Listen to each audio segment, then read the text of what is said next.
Hello and welcome to another video by Johnny. Chào mừng các bạn một video khác của Johnny nha. So in this video, I and some students from class IELTS 41, they are doing their grammar unit 6, pronouns and referencing. Pronouns and referencing. Hôm nay là lớp 41, IELTS 41 của mình và mình sẽ làm cái phần grammar, văn phạm. Bài số 6 nó nói về pronouns là những cái đại từ và reference sự tham khảo, tham chiếu, sự nhắc lại. So let's do the word pronouns. Đại từ. So we have what kind of pronouns? We have personal pronouns. Personal pronouns.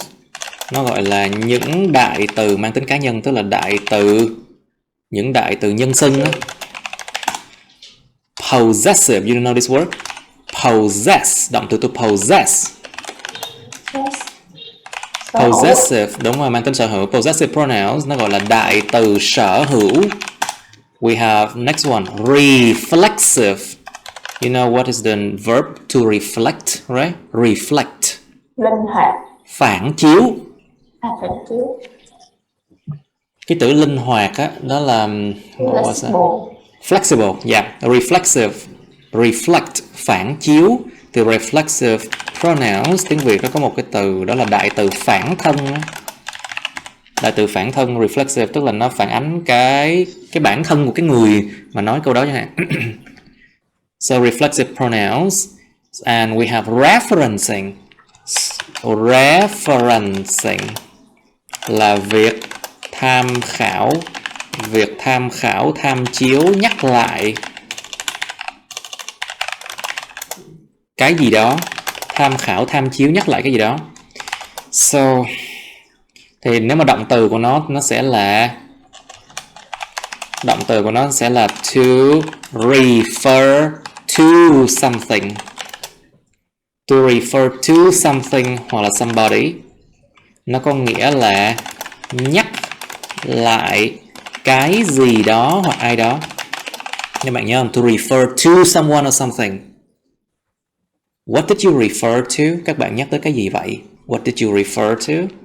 I was referring to cái gì đó.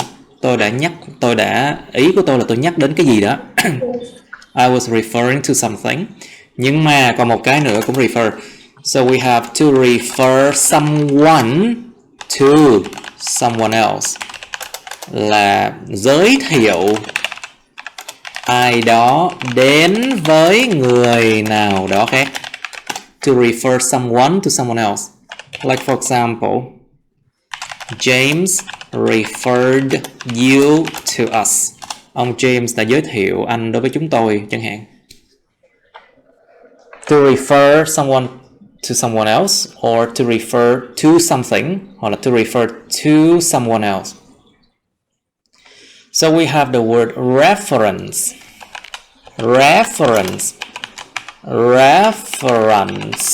Reference là gì? Danh từ reference là một cái lúc mà các bạn viết một cái điều gì đó.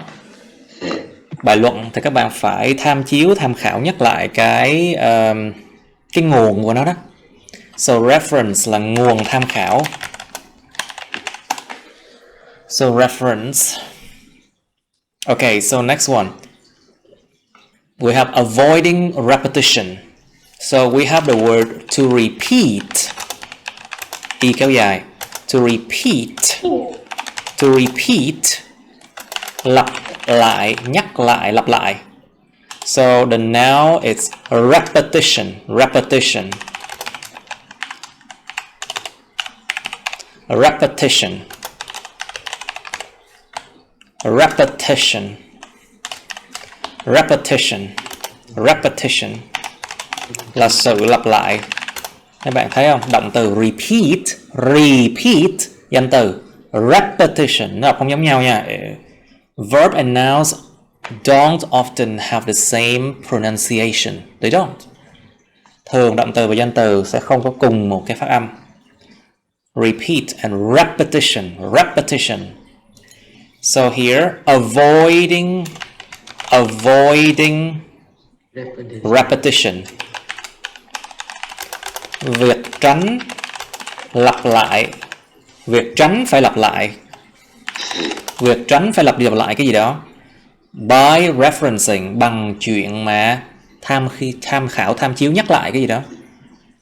So let's do a context listening, nghe ngữ cảnh các bạn. 1.1 You are going to hear a conversation between three people, Kim, Sally, and Bradley. They have just moved in together. Các bạn sẽ nghe một cái cuộc đàm thoại giữa ba người tên là Kim, Sally và Bradley. Họ vừa mới move in together, họ vừa mới dọn vào ở chung với nhau. So they are now housemates. You remember the word to move in? To move in. Dọn vào. Dọn vào ở. So they are now housemates. Housemate là bạn ở cùng nhà ha. So those people live together with you on the same apartment or house. They are your housemates. Họ bây giờ đang là housemate của nhau, bạn ở cùng nhà của nhau, and are discussing housework. Và họ đang bàn luận về cái gọi là housework. Làm việc nhà. Công việc nhà. Like for example, housework like washing the dishes,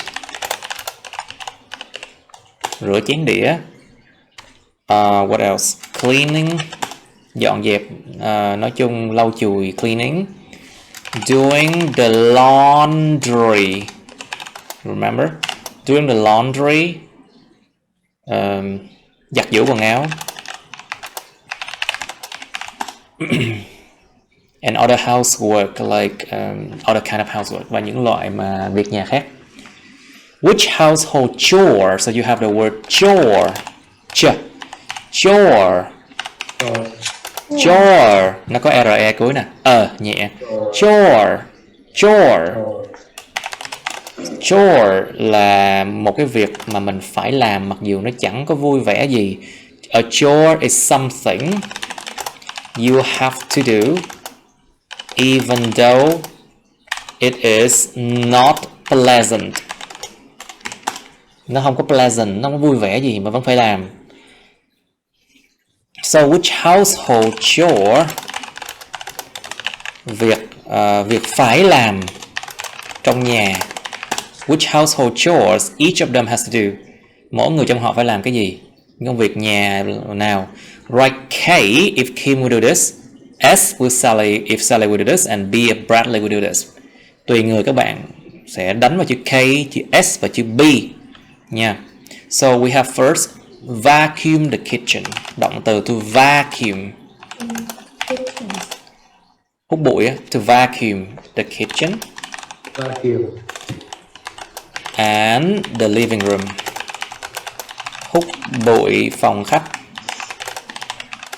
Phòng bếp và phòng khách chứ. So it comes from the word vacuum cleaner. Come from the word vacuum cleaner. Vacuum cleaner is the UK way to say Hoover in the US. Máy hút bụi ha. Bên UK nó gọi là vacuum cleaner. Bên US gọi là Hoover.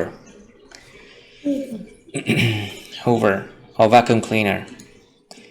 So the verb is to vacuum. Động từ là vacuum. But the word vacuum has the original meaning. Cái nghĩa mà gốc của nó vacuum là chân không. Hút chân không. To vacuum. Chân không, tức là không có không khí. So there's no air in a vacuum. Okay, number 2, wash dishes. Wash dishes. Wash dishes. Rửa đĩa chén. Number 3, do the laundry. Làm cái chuyện mà giặt giũ quần áo. 4, clean the toilet. Chà phòng toilet, chà nhà vệ sinh. Number 5, do the food shopping. Làm cái chuyện mua sắm đồ ăn. Number 5, cook meals. Nấu những bữa ăn, cook meals. Number 7, pack lunches. Do you know what is to pack? Động từ to pack. Gói ghém đồ lại. To pack lunches là chuẩn bị gói ghém bữa trưa. Chuẩn bị gói ghém những bữa trưa đem đi. It's like to pack lunches so they can take away to work or to school, you know. Number 8. Clean the cat's litter box.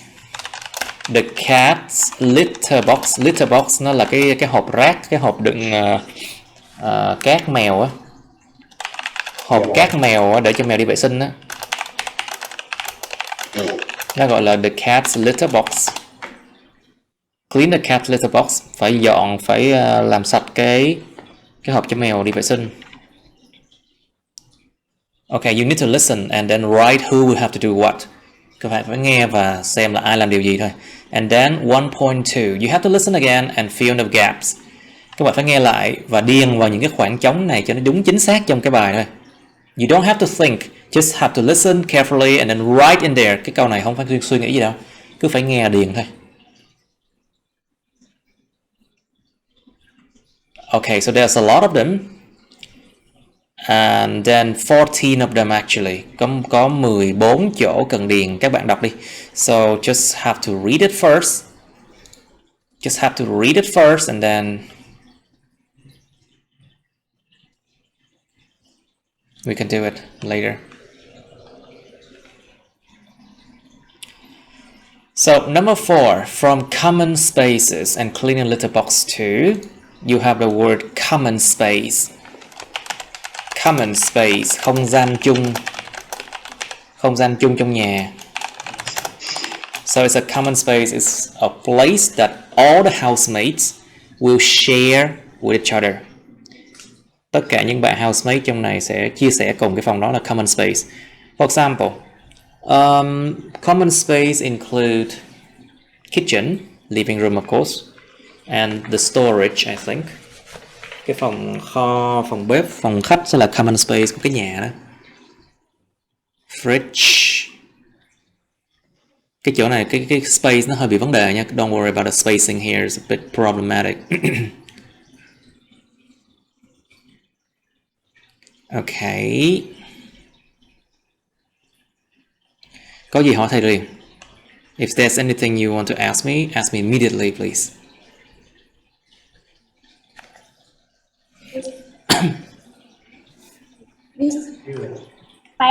Big bags of food là gì thầy? Big batches of food, number 8. Những cái batch là những cái mẻ đồ ăn rất là lớn, nấu thành mẻ luôn á. Like big batches of food, like a lot of food. That's a big batches of food. Rất là nhiều đồ ăn thành những cái mẻ đồ ăn luôn á. Okay, you know what a freezer is? Đồ đông lạnh. No, freezer là cái tủ đông. Tủ đông. Okay, clothes horses. Okay, number 12, you have the word clothes horses and ironing board. So clothes horses nó giống như cái giá để phơi đồ á. Clothes horse. Những cái giá phơi đồ lớn. And we have ironing board. Nó là cái bàn để ủi đồ. Ironing board, cái bàn để ủi đồ. Iron, cái từ này chữ R nó hơi bị che đi. So in this word, the R is silent. Ironing board. Cái bàn ủi nó là iron luôn. So the iron can also mean bàn ủi. Iron. Or it also means nguyên tố sắt. Okay. Toilet, bathroom, share shouldn't just be something. Okay. You ready to listen? Yes. Alright. Let's try. Okay. Who will have to do what? Write K if Kim will do this. Nếu mà Kim làm điều này, đánh nhiều chữ K. Sally là điều này đọc chữ S, còn Bradley làm này thì đặt chữ B nha mọi người. Và sau đó là điền vào cho đúng thôi. Okay, so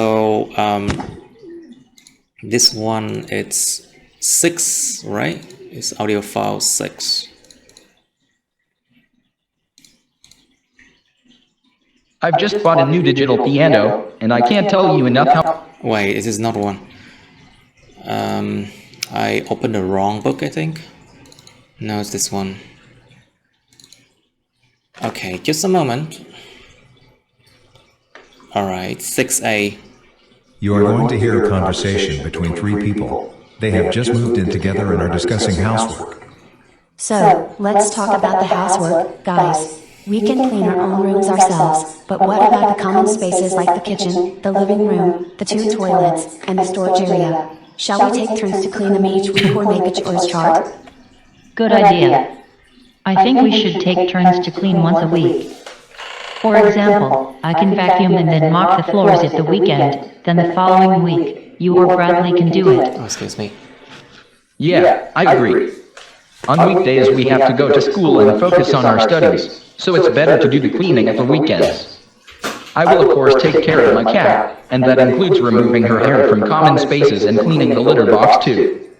Fluggy, come here. How about cooking and storing food? We can have a cupboard each for our own ingredients, and then there's the fridge/freezer. We have a medium-sized fridge, so I'm not so sure if each of us just cooks for themselves. There might not be enough space in there for everyone's food. I used to work in a small eatery in town, so I learned quite a bit how to cook a few dishes. What do you two think if I do the food shopping and cook for us if someone can help me with the food preparation and washing the dishes afterwards? Oh, that's fantastic. I don't cook very well and I often just eat out or order takeaway and it costs me a fortune. I'm willing to help you do the dishes and to prepare the ingredients. I can help you with the food shopping, Ken. We can cook big batches of food together and then store it in the freezer. Then when it's time to eat, we can just put it in the microwave. That way we will always have plenty of food to eat. Great idea. I think that's more effective than having to cook for each and every meal, as that can take up so much time when we could be doing other things. Okay. So with doing the laundry, I suggest we take turns to use the washing machine. Like for example, I can use it on Monday and Tuesday, Sally on Wednesday and Thursday, and Kim on the other days. What do you guys think? What if we suddenly need to wash something for ourselves? It's better to just wait for the previous person to finish doing his or her laundry and then we do it, regardless of the time of the week. Yeah, I think that's more sensible. We only have 2 clothes horses and an ironing board, so it's better to just wait till someone finishes trying to load, as they are just large enough for one person to use at a time. Also, my room does not have a toilet itself, so can I use yours please, Bradley? Sure, it is the largest bathroom in the house, so of course we can share. It shouldn't just be mine. You are going to hear a conversation between 3 people. They have just moved in together and are discussing housework. So, let's talk about the housework, guys. Moment, sorry. Okay, I think now let me just slow it down cho nó chậm lại đó. Okay, need to slow it down to 0.8 so you can hear easier. All right. You are going to hear a conversation between 3 people. They have just moved in together and are discussing housework. So, let's talk about the housework, guys. We can clean our own rooms ourselves, but what about the common spaces like the kitchen, the living room, the 2 toilets, and the storage area?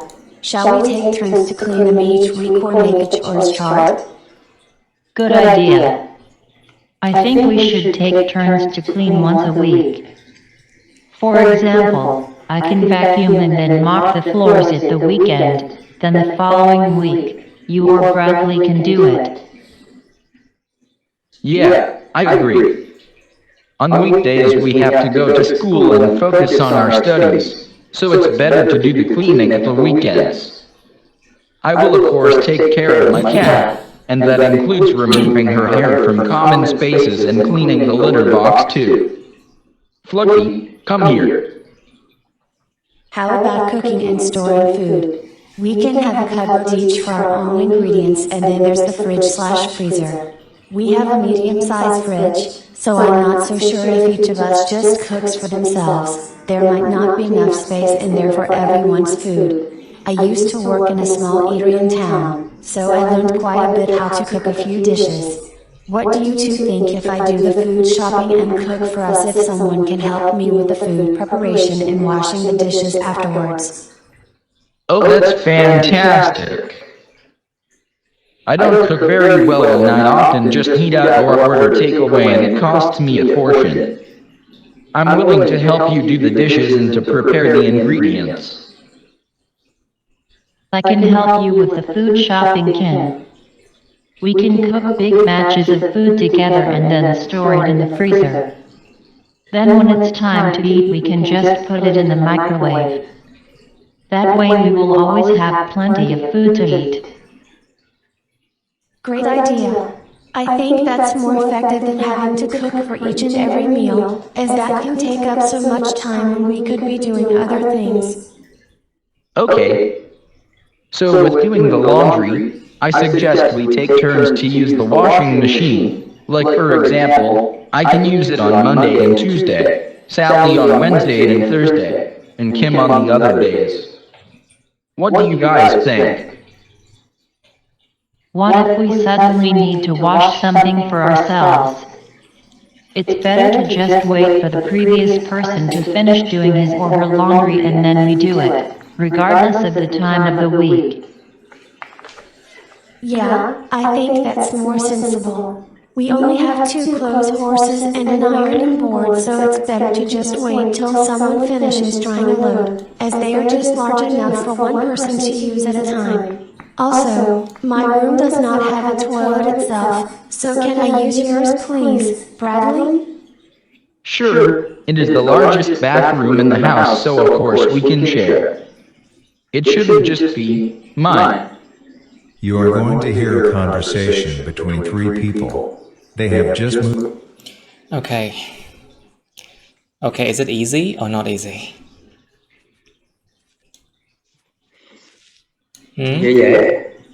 It's actually quite easy.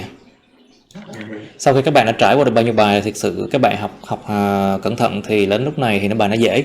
Actually, after so many units you have been doing, this one should be easy. Alright, now, so let me go back to the book here. Open, and then new. Okay, so let me just go all the way here to the audio file. This one is number 6, isn't it? Number 6. 6A. Okay, let's read now, class. Chúng ta đọc nè. But before that, okay, we should read and then we'll check the answers then. Mình sẽ coi cái câu trả lời sau vậy. Where are we? Forgot. Okay, this is 6. Okay, 6. This is the answer. Okay. Chúng ta tập đọc trước nào mọi người. Let's do the reading first. Nghiêm, you first, please. You are going to hear a conversation. You are going to hear a conversation Between 3 people. Between 3 people. Between 3 Between chữ W luôn á. Between. Không phải between, không có queen gì hết á. Between nó chữ thờ luôn á. Between 3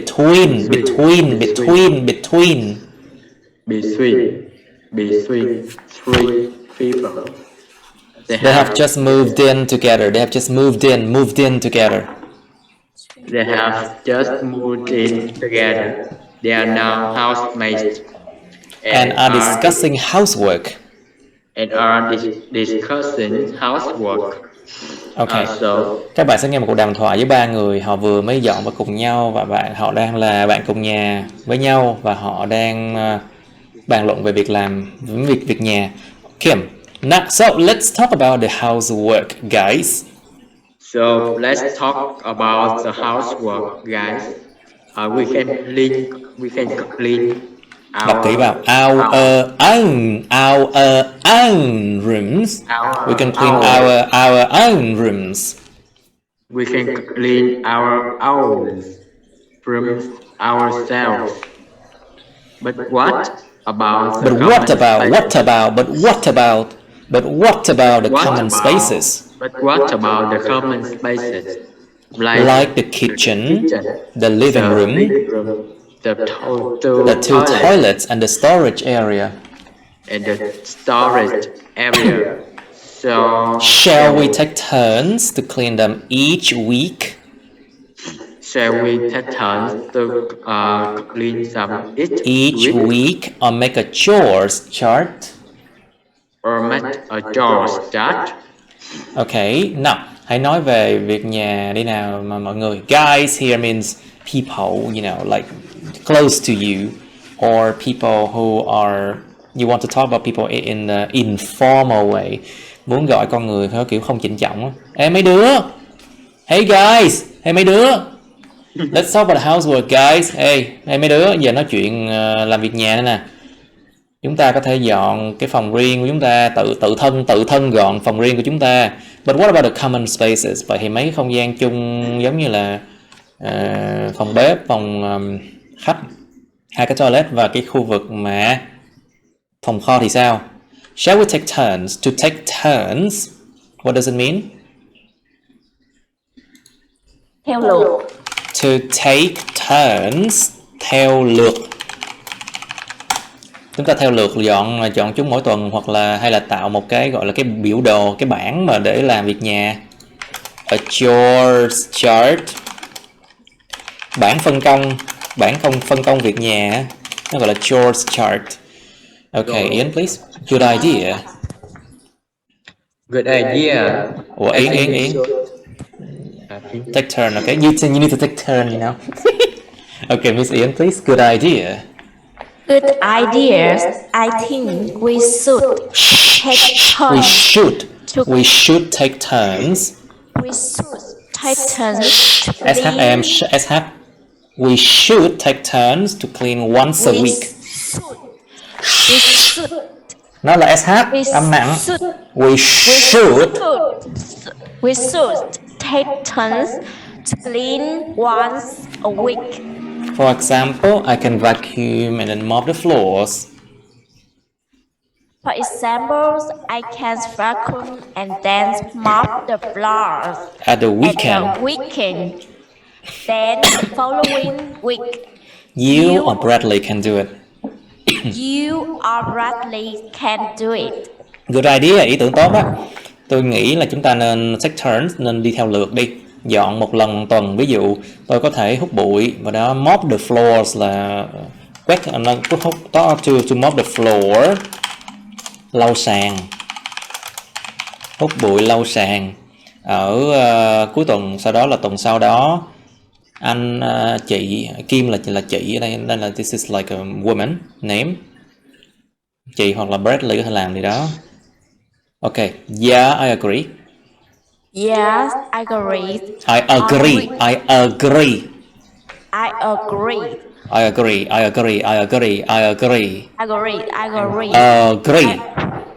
Agree.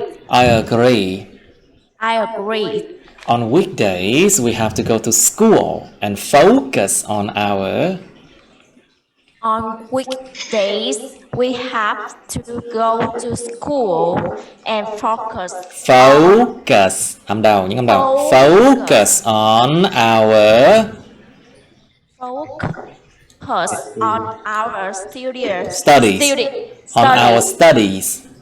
Studies on our studies. So it's better to do the cleaners at the weekends. To do the cleaning at the weekends. To do the cleaning at the weekends. I will of course take care of my cat. I will of course take care of my cat, and that includes removing her hair. Removing her hair from common space and cleaning the litters And cleaning a litter box too. Cleaning the litter box too. Fluffy, come here. Cleaning the litter box too. Box. Litter box too. Box too. Box. Box too. Okay, Fluffy, come here. Fluffy, come here. Okay, Phúc please. Bật mic Phúc ơi. Your turn, Phúc. Phúc ơi, your turn. Okay, how about cooking and storing food? Wait, I forgot to translate. Yeah, I agree, tôi đồng ý. Ở mấy cái lúc mà cuối tuần, weekdays là trong tuần. Vào những ngày trong tuần chúng ta phải đến trường và tập trung vào chuyện học của chúng ta, cho nên tốt hơn hết là làm chuyện lau chùi dọn dẹp ở cuối tuần. Tôi thì chắc chắn sẽ take care of my cats. Tôi sẽ đương nhiên là chăm sóc mấy con mèo của tôi, và điều đó là bao gồm chuyện removing her hair from common spaces, bao gồm chuyện là lấy mấy cái lông của mèo ra khỏi những cái chỗ share mấy phòng mà ở chung á, và dọn cái hộp cát luôn. Fluffy lại đây. Phúc please. How about cooking and storing food? How about cooking and storing food? We can have a cupboard. We can have a cupboard each for our own ingredients. We can have a cupboard. Cupboard.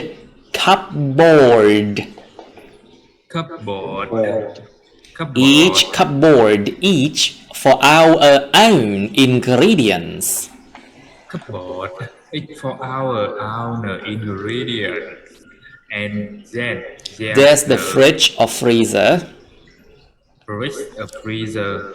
We have a medium size fridge. So fridge or freezer. We have a medium size fridge. Fridge. Fridge. Fridge. Fridge. Fridge.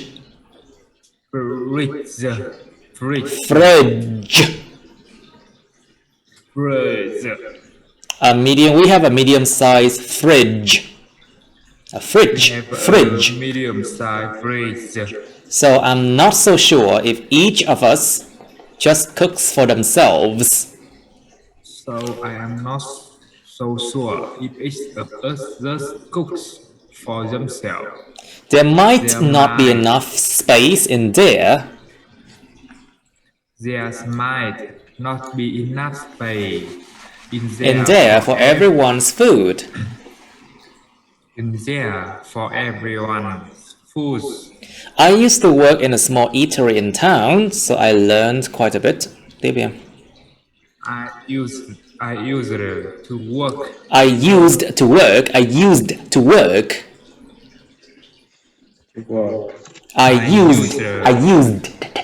Đờ nhẹ.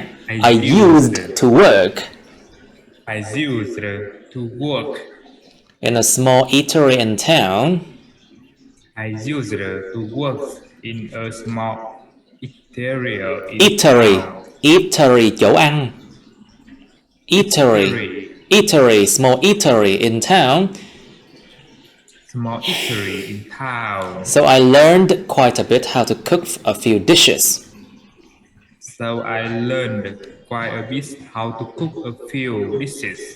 What do you two think if I do the food shopping and cook for us? What do you two think if I do the food shopping and shopping?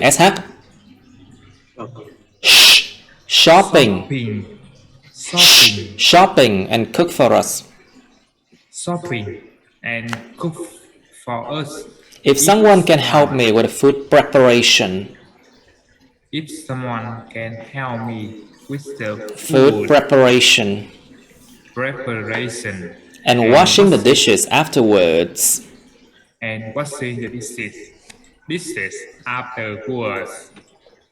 Washing the dishes afterwards. Okay. Now, vậy thì chuyện nấu ăn và storing food là chứa đựng đồ ăn thì sao? Chứa đồ ăn và nấu ăn thì sao? Chúng ta có một cái cupboard, có một cái tủ mỗi một người cho những cái nguyên liệu của chúng ta, và sau đó có có cái tủ lạnh hoặc là cái tủ đông á, tức là cái tủ lạnh tủ đông này nó gộp chung thứ. So the fridge and freezer here are one thing, you know. Chúng ta có một cái tủ lạnh mà kích cỡ medium size thôi, kích cỡ trung bình thôi. Cho nên tôi không biết chắc, not so sure, không sure lắm, không chắc lắm nếu mỗi chúng ta chỉ nên nấu cho bản thân chúng ta, hay là thì nó sẽ không có thể không đủ không gian cho đó cho thức ăn của mỗi người đâu. Tôi đã từng làm việc ở một cái eatery, một cái chỗ ăn nhỏ trong thị trấn, cho nên tôi học được chút xíu cách làm nào để mà nấu một vài món ăn. What do you two think? Hai bạn nghĩ sao nếu tôi làm chuyện mà mua sắm lương thực và nấu chúng ta, nếu mà người nào đó có thể giúp tôi cái chuyện mà chuẩn bị đồ ăn và rửa chén đĩa sau đó. Okay, Nghiêm please. Oh, that's fantastic. Oh, that's fantastic. That's fantastic. That's fantastic. I don't cook very well and I often just eat out. I don't cook very well and I often just eat out. I often just eat out. I often just eat out. I often just eat out Or order takeaway and it cost me a fortune. And it cost me a fortune. I'm willing to help you do the dishes and to prepare the ingredients. What? The ingredients. Prepare the ingredients. And to prepare the ingredients. Okay, oh that's fantastic. Oh tuyệt vời quá. Tôi không có nấu ăn tốt lắm, không nấu ăn giỏi lắm, và tôi thường là phải ăn ngoài, eat out, hoặc là order đồ đem về, và nó tốn của tôi cả một gia tài đấy. It cost me a fortune. Mua đồ ở ngoài đương nhiên mắc tiền ở nước ngoài rồi. I'm willing to help you. Tôi sẵn lòng. I am willing to help you. Tôi sẵn lòng giúp anh chị, hoặc là giúp bạn. Tôi sẵn sàng giúp anh chị làm chuyện do the dishes, rửa chén và chuẩn bị nguyên liệu. Continue please, Kim. I can help you with the food shopping, Kim. I can help you with the food shopping, Kim. We can cook Big batches of food together. Big batches of food together and then Store it in the freezer. And then store it in the freezer. Then when it's time to eat, we can just put it in the microwave. When it's time to eat, we can just put it in the microwave. That way, we will always have plenty of food to eat. That way, we will always have plenty of food to eat. Ok, tôi có thể giúp chị với cái chuyện mà mua sắm thức ăn nha Kim. Chúng ta có thể nấu những cái big batches, những cái mẻ rất là lớn đồ ăn cùng nhau, và sau đó là chứa nó trong cái tủ đông. Then sau đó thì khi mà tới lúc ăn á, chúng ta chỉ có cần phải đặt chúng vào lò vi sóng mà thôi. Bằng cái cách đó chúng ta sẽ luôn có rất là nhiều thức ăn để mà ăn. Plenty of cái gì đó, rất nhiều cái gì đó. Ok, Ian please. Great idea. Great ideas. I think that's more Effective than having to cook for each and every meal. Each and every meal, as that can take up so much time. Each and every meal, as that can take up so much time When we could be doing other things. When we could be doing other things. Great idea, ý tưởng tuyệt vời luôn. Tôi nghĩ là nó sẽ more effective, nó sẽ hiệu quả hơn. Phải nghiêm as will đọc là sao vậy thầy? We will thì thành là will will, I will, you will, you, he will, he'll, she will, she'll, it will, it will, it will, it will, it will, it will, it will, we will, will. Great idea. Nó sẽ effective. It will be more effective. What does effective means? Effective là hiệu quả theo kiểu có hay là không có. So it means like yes or no. Is it effective or not effective? But you have another word that is efficient. Efficient means hiệu suất cao. So it's about percentage. Efficient is about percentage, but effective is about yes or no. Tức là nó hiệu quả hay không hiệu quả thôi. Yes hoặc no thôi, không có gì ở giữa. But efficient nó có phần trăm, ví dụ phần trăm 40%, 60%, 70%, 80% gì đó ở giữa. Mấy bạn hiểu sự khác nhau hai từ này chưa? You see the difference between effective and efficient?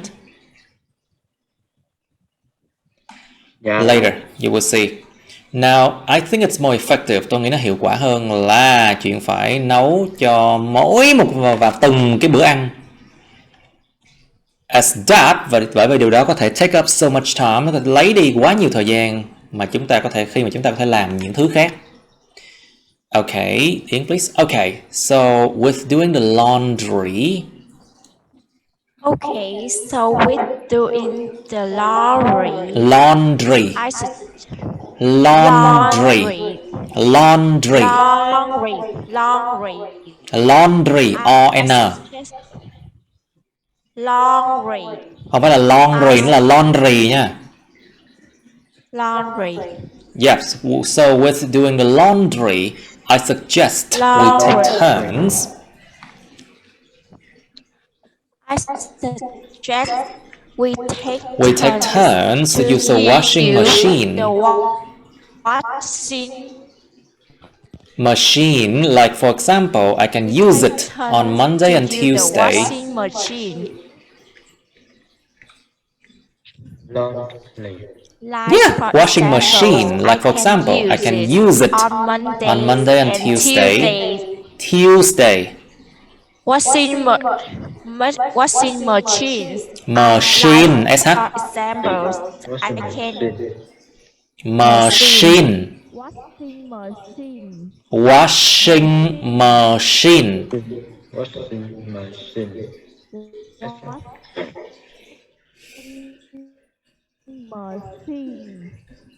On Monday and Tuesday. Sally on Wednesday and Thursday.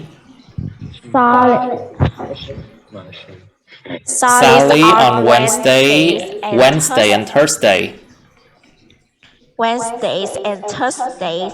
And Kim on the other days. And Kim on the other days. What do you guys think? What do you think? What do you guys think? Nhớ là guys là cách nói rất không trịnh trọng nha. Remember, guys is very informal. You should not use that in IELTS, okay? What do you guys think? Nhớ là trong IELTS tránh dùng guys thì nó không trịnh trọng nha. Hi guys. Hey guys, trừ điểm ngay. Hey guys là mất điểm ngay. Alright, okay. Với chuyện làm mấy cái giặt giũ đồ đạc á, giặt giũ quần áo á, tôi đề xuất là chúng ta take turns, chúng ta cứ theo lượt đi, sử dụng cái máy giặt đồ, cái máy giặt. Ví dụ như là tôi sẽ sử dụng nó vào ngày thứ hai và thứ ba đi, Sally vào thứ tư, thứ năm, còn Kim trong những ngày khác. Mấy bạn nghĩ sao? Alright, Phúc please, your microphone. Yes. What if we suddenly need to wash something for ourselves? What if we suddenly Need to wash something for ourselves? Need to wash something for ourselves? It's better to just wait for the previous person to finish doing his or her laundry. And then we do it regardless of the time of the week. And then we do it regardless of the time. Regardless of the time of the week. Regardless of the time of the week. Yeah, okay. What if we suddenly need to watch something for ourselves? Vậy nếu chúng ta bất thình lình cần phải giặt cái gì đó cho bản thân thì sao? It's better to just wait. Nó tốt hơn hết là chỉ có cần chờ. It's better to just wait. Tốt hơn hết là chờ cho cái người trước đó hoàn thành cái chuyện làm giặt giũ của anh ta cô ta đi, và sau đó chúng ta có thể làm từ đó. Bất chấp regardless, bất chấp là cái thời điểm nào trong tuần. Yeah, I think that's more sensible. Yes, I think that is more sensible. We only have to clothe horses and an ironing board. I only have to close horses. So it is horses. Close horses. Horses. Kéo dài. Close horses. Close horses. And an ironing board. And an ironing board. Ironing. And an ironing board. An ironing board. So it's better to just wait. So it is better to just wait. Till someone Finishes drying a load. Finishes drying a load, as they are just large enough. And as they are just large enough for one person to use at a time.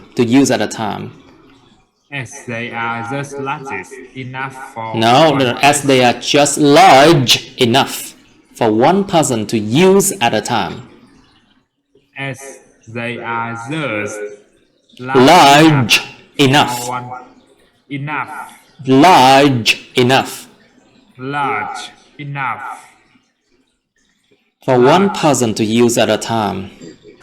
Large enough for one person to use at a time. Also, my room does not have a toilet itself. Also, my room does not have a Does not là sao em? My room does not have a toilet itself. My room does not have a Does not.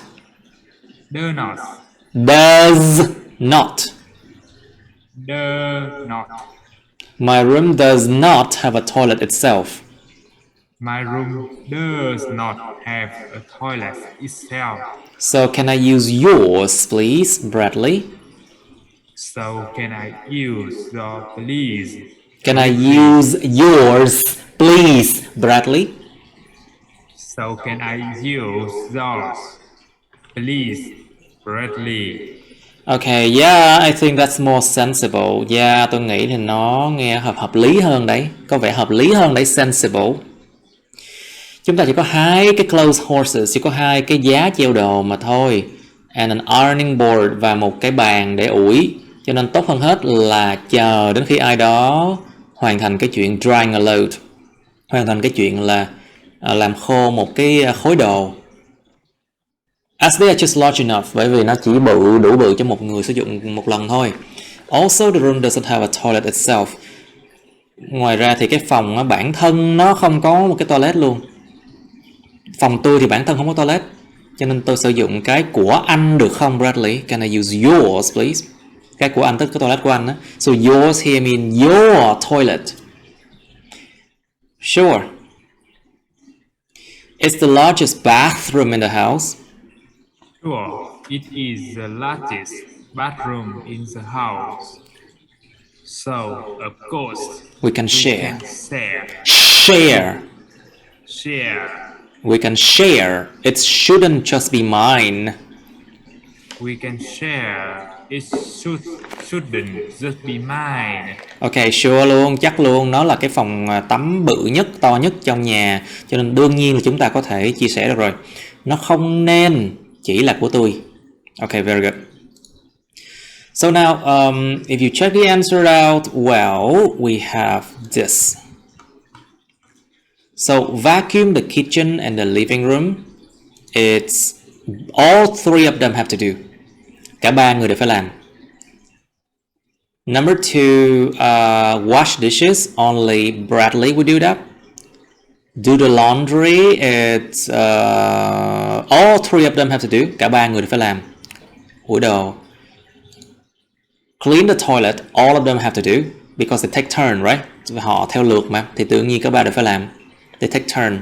So all three of them have to do. Do the food shopping. Actually, only Kay, Sally, and Kim. Because Bradley will wash dishes, right? Bradley rửa chén thôi, thì hai người còn lại lo chuyện mua sắm thức ăn, lương thực. Okay, so cook meals is of course only Kim do that. All three of them will do pack lunches for themselves. It wasn't mentioned here, but you can say that all three of them will have to pack their own lunch to their school.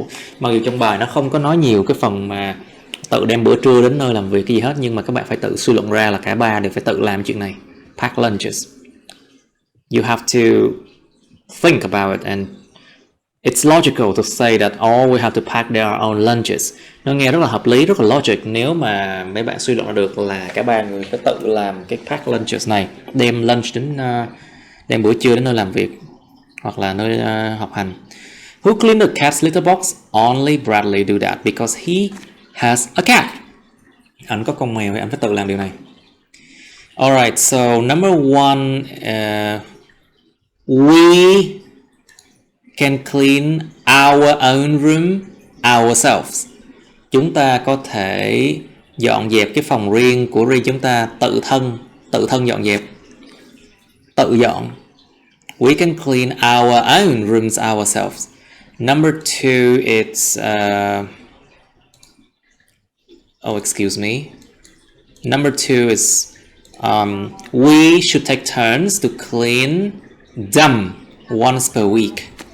Chúng ta nên theo lượt để mà dọn dẹp chúng một lần một tuần.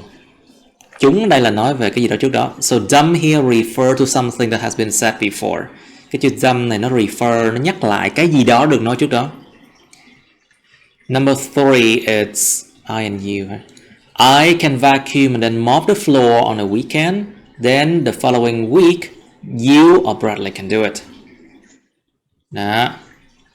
Number 4, it's I, my, her. I will of course take good care of my cat, including removing her hair from common spaces and cleaning the litter box too. So this cat it's a female cat, so her hair. Con mèo là con mèo female, mèo cái, cho nên là nó phải là her hair. Tóc hoặc là lông của cổ, tức là của con mèo cái này á. I will of course take good care of my cat. Tôi đương nhiên sẽ chăm sóc tốt con mèo của tôi, bao gồm là loại bỏ cái tóc của con bé này ra khỏi những không gian chung và dọn dẹp cái hộp đi ị, các ị cho mèo nữa. Number 5, it's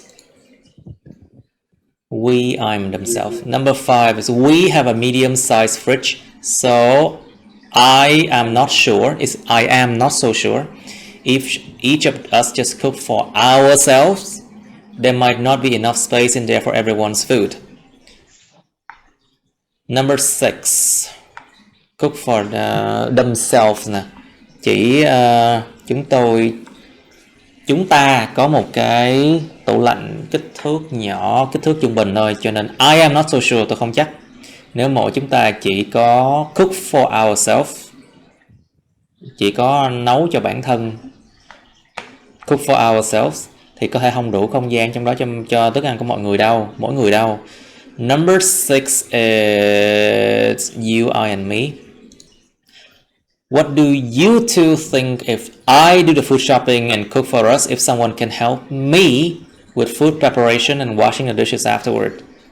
Hai bạn nghĩ gì nếu mà tôi làm chuyện mua sắm lương thực và nấu cho chúng ta, nếu mà ai đó giúp tôi với chuyện chuẩn bị đồ ăn, chuẩn bị lương thực và dọn dẹp chén đĩa sau đó. Number 7 is okay.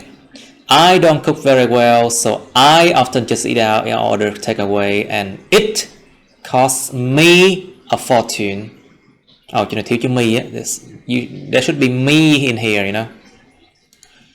It cost me a fortune. Tôi không có nấu giỏi lắm và tôi thường ra ngoài ăn ngoài và hay thường đặt đồ ăn đem về và nó tốn của tôi một gia tài đấy. Number 8. Number 8 is I, we, and it. I can help you with the food shopping, Kim. We can cook big batches of food together and then store it in the freezer. Tôi có thể giúp chị với cái chuyện mua sắm lương thực, Kim. Chúng ta có thể nấu những cái mẻ rất là lớn thức ăn cùng nhau và sau đó là chứa nó trong cái ngăn tủ đông. Number 9. It's I and we. What if number 9. So about doing the laundry, I suggest we take turns to use the washing machines. Vậy về cái chuyện là giặt giũ quần áo, tôi đề nghị chúng ta theo lượt để sử dụng máy giặt. Number 10. We and ourselves. What if we suddenly need to wash something for ourselves? Vậy nếu chúng ta bất thình lình cần phải giặt cái gì đó cho bản thân chúng ta thì sao? For ourselves. Number 11 is his, her, and we. It's better to just wait for the previous person to finish doing his or her laundry and then we do it regardless of the time of the week. Tốt hơn hết là chỉ chờ cho cái người trước đó hoàn thành cái chuyện giặt giũ của anh ta hoặc cô ta và sau đó chúng ta làm điều đó bất chấp cái thời gian trong tuần. Number 12, it's we, it's and day. We only have 2 clothes horses and an ironing board, so it is better to wait until someone finishes drawing a load. As number 12, day. As day are just large enough for one person to use at a time. Cái day này nó nhắc lại cái gì đó, 2 cái clothes horses và cái ironing board đằng trước đó nè các bạn, số nhiều như vậy. So they here refer to the word the ironing board and 2 clothes horses. Nó là cái cách để mà referring, cách để nhắc lại, tham chiếu nhắc lại những điều được nói trước đó. We only have 2 clothes horses. Chúng ta chỉ có 2 cái giá chèo đồ và một cái bàn để ủi thôi. So it's better, tốt hơn hết là chờ. It's better to wait till someone finishes drawing a load, cho đến khi ai đó hoàn thành chuyện làm khô một cái khối đồ. As they are just large enough, bởi vì mấy cái đó chỉ đủ bự cho một người sử dụng ở một thời điểm thôi. So 13, it's itself, I and yours. Also, my room does not have a toilet in itself. So can I use yours, Bradley? Cũng sao? Phòng tôi không có trong bản thân nó, cái phòng tôi nó không có một cái toilet. Can I use yours, Bradley? Tôi có thể sử dụng cái của anh được không, Bradley? Thì Bradley mới trả lời là okay. It, we, it and mine. Sure, it is the biggest bathroom in the house, so we can share. It shouldn't just be mine. Sure, nó là cái phòng tắm bự nhất trong nhà, cho nên we can share, chúng ta có thể chia sẻ. Chúng ta có thể xài chung. It shouldn't just be mine. Nó không nên chỉ là của tôi. Cái mine đó là của tôi đó các bạn. Alright, so put the words you wrote in exercise 1.2 into 4 groups. Words that act as subject personal pronouns. Mấy bạn đặt những từ các bạn vừa viết ở bài 1.2 đi thành 4 nhóm. Những từ đóng vai trò như là đại từ nhân xưng mà đóng vai trò là chủ ngữ. Object personal pronouns, những đại từ nhân xưng mà đóng vai trò tân ngữ hoặc là cái đằng sau cái động từ á. đối tượng của hành động á, object. Possessive pronouns, đại từ sở hữu. Possessive determiners, những từ xác định mang tính sở hữu. Reflexive pronouns là những cái đại từ phản thân. Okay, do it please. 2 phút, 2 minutes. Alright, now, so subject personal pronouns, what do we have? I, you, we, they, it. These are subject personal pronouns. And object personal pronouns, những cái đại từ nhân xưng đóng vai trò object, nó sẽ là me, you, us, them, and it. So next one is possessive pronouns, đại từ sở hữu. Thì chúng ta có gì? Đại từ sở hữu thì chúng ta có của tôi, mine, của anh chị, của bạn, yours. Possessive determiners, những từ xác định mang tính sở hữu. So we have my something, our something, his something, her something. Nó thường đi kèm với một cái danh từ, so it often goes after a noun, you know. Like for example, my hair, my body, my glasses, our class, our student, something like that. Đó là những cái từ xác định mang tính sở hữu. Those are possessive determiners. Okay, and then finally, reflexive pronouns, những đại từ phản thân. We have ourselves, itself. Okay. Any question? Remember, possessive pronouns and possessive determiners are different, okay? Đại từ phản thân và đại từ sở hữu và những từ mà xác định mang tính sở hữu nó khác nhau nha. These are different. Okay, let's do grammar now, class.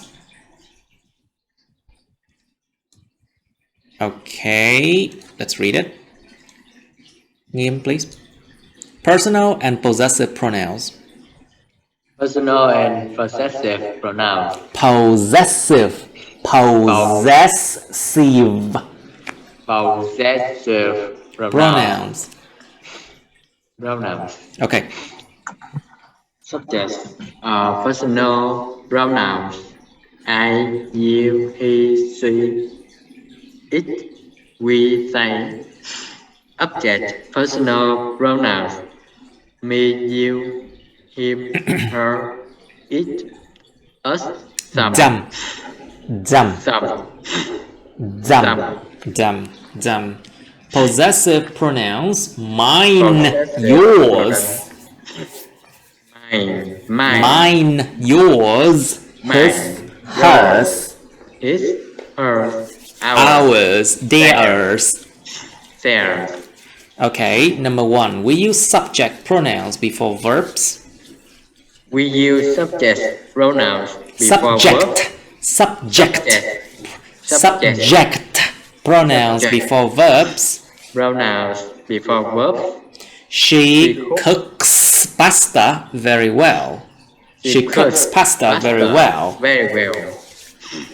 And object pronouns. Object, chứ không phải là object. Object là không được. Object. Object pronouns. Object pronouns after verbs.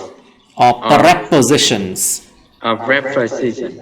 Prepositions. Preposition. Không phải season, nó là positions. Prepositions. Prepositions. Okay. Sally helps me with the food shopping. Sally helps me with the food shopping. The cat Fluffy stays with us. Stay with us. With us. Stay with us now. The cat Fluffy stays with us now. Ok, bây giờ cái động mấy cái đại từ mà mấy cái đại từ nhân xưng nó sẽ chia ra đóng vai trò subject hay là object thôi. Đương nhiên là subject đứng trước động từ và object đứng sau động từ. So of course, like subject will be before the verbs, object will be after the verb, and it is it's the agent that the verb is pointing at. Cái động từ nó hướng tới ai? nó chính là hướng tới cái object. So we have I, you, he, she, it, we, they. But object personal pronouns we have me, you, him, her, it, us, them. But then possessive pronouns we have mine của tôi, yours của anh ta, của anh chị, his của anh ta, hers của cô ta, ours của chúng ta, theirs của họ. Thì chúng ta sử dụng những cái đại từ đóng vai trò chủ ngữ đằng trước động từ. Ví dụ she nè, trước động từ cooks nè. She cooks pasta very well. Thì trong cái câu này cái chữ pasta nó là object, còn she nó sẽ là subject, chủ ngữ, còn pasta là object, là tân ngữ. Mình gọi là tân ngữ nha, nhiều khi tiếng Việt là cái gì khác. I don't remember the Vietnamese equivalent of object. Cooks is the main verb, động từ chính. Còn nếu mà cái pronouns, cái động đại từ mà đóng vai trò object á, thì nó phải nằm đâu? Sau động từ, hoặc nếu có preposition thì sau preposition. Ví dụ Sally helps me.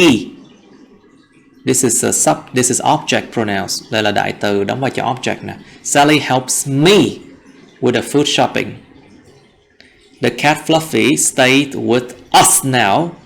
Con mèo Fluffy ở với là preposition nè. Us là object ở đây. Ở với chúng ta bây giờ. Not me với us nè. Tiếp đi anh em. We use để Yến đi. We use pronouns to replace nouns and avoid a repetition of the noun. We use pronouns to replace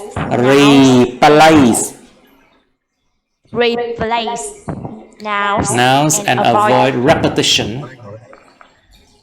And avoid prepositions of the noun. Okay. Oh look, that's Bradley. Oh, look, that's. Look, kéo dài nha, không phải u đâu. Oh look, look. Oh look, that's Bradley. Look. Oh look, that's Bradley. He's our new housemate. He is our new housemate. Not Bradley is our new housemate. Ok, chúng ta sử dụng những cái đại từ, những cái pronouns để thay thế danh từ và để tránh sự lặp đi lặp lại của cái danh từ đó. Ví dụ, nhìn nè, ê Bradley kìa, anh ta là cái người ở chung chúng ta mới đấy.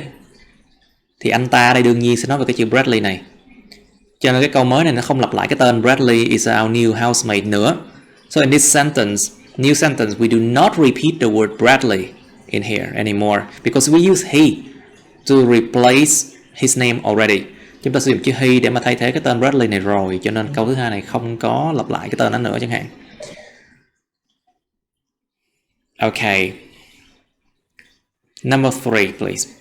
We use possessive pronouns to replace a possessive determiner. Nhân 2. Determiner. We use possessive pronouns. Pronouns âm đầu nha, âm đầu. Possessive pronouns to replace determiner. Possessive determiner. No, it's determine. Động từ là to determine. Xác định cái gì đó. So, determiner. Determiner. And a noun. Nè các bạn cẩn thận nha. To determine chứ không phải determine. Determine thì là danh từ determiner.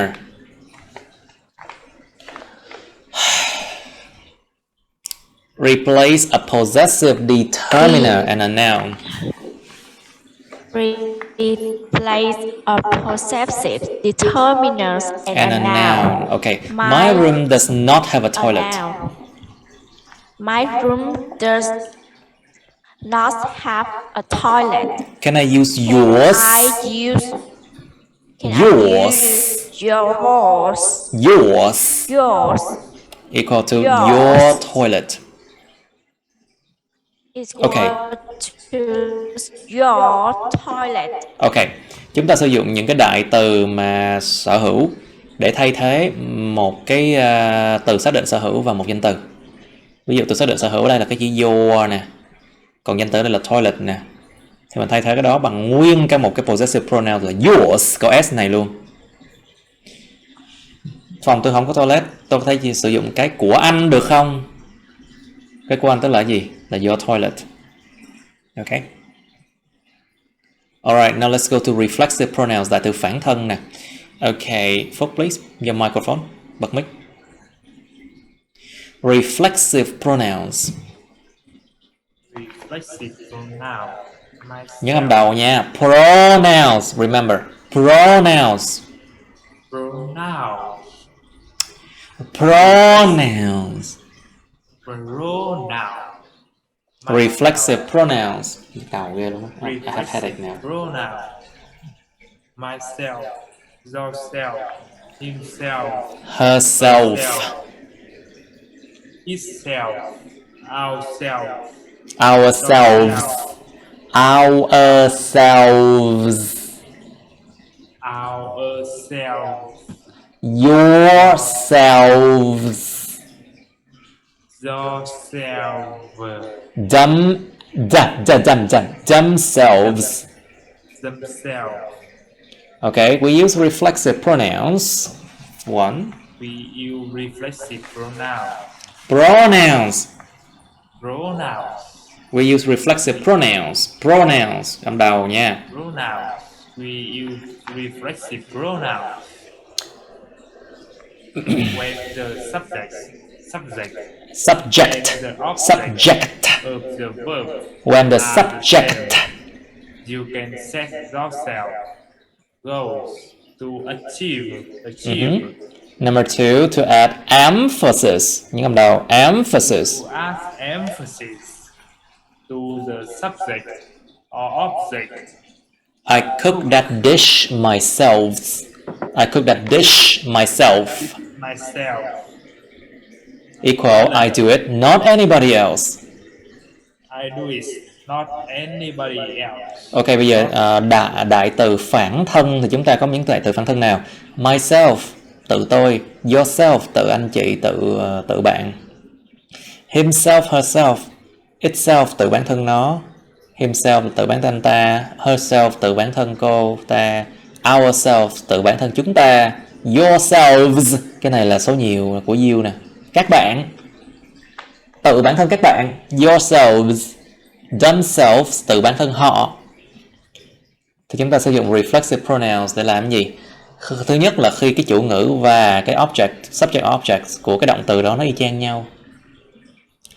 Ví dụ, các bạn có thể đặt ra cho bản thân các bạn, tức là các bạn nè, đặt ra cho bản thân các bạn những cái mục tiêu để nhắm tới. Đặt ra cho ai? Đặt ra cho bản thân mình, tức là cái subject là you. Đặt ra cho bản thân các bạn cũng là các bạn luôn, thì mình sẽ không nói là you can set you goals to achieve. We don't say that. We say you can set yourselves goal to achieve. Tôi chuẩn bị hộp đồ ăn cho tôi. I prepare the box of food for I. No, we don't say that. For me, no, we don't say that. I prepare the food boxes for myself. Vậy mới đúng nha. Nếu mà cái subject và cái object á, nó như nhau, cái đối tượng của cái động từ, cái chủ ngữ và cái object nó như nhau, thì mình phải dùng cái reflexive pronouns này mọi người. Chúng ta bạn có thể đặt ra cho bản thân bạn những cái mục tiêu để nhắm tới. Thứ nhì, sử dụng mấy cái reflexive pronouns để làm gì? Đó là để add emphasis, để thêm cái sự nhấn mạnh.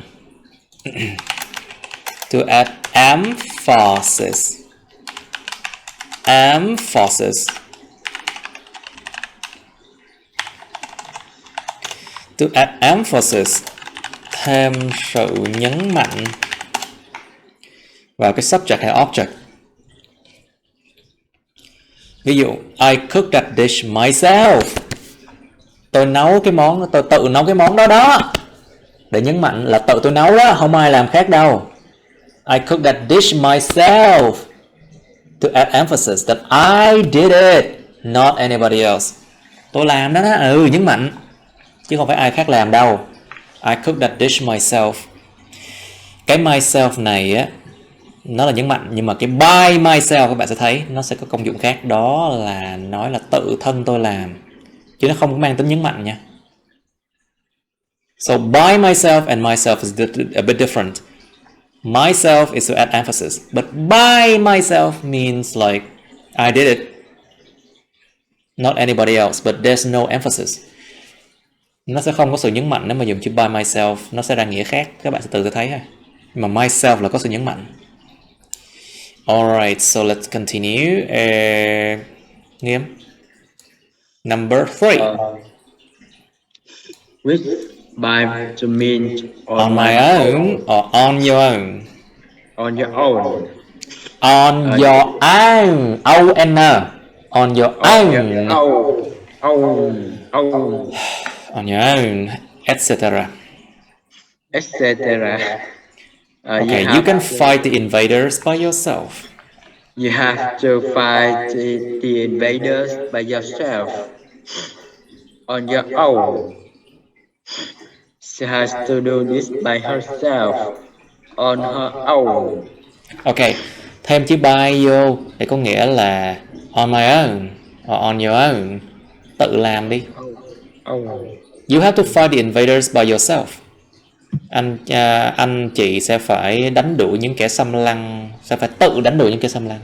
Anh chị sẽ phải tự đánh đuổi những kẻ xâm lăng, tức là tự làm đi, không ai giúp đâu. So nobody will help you.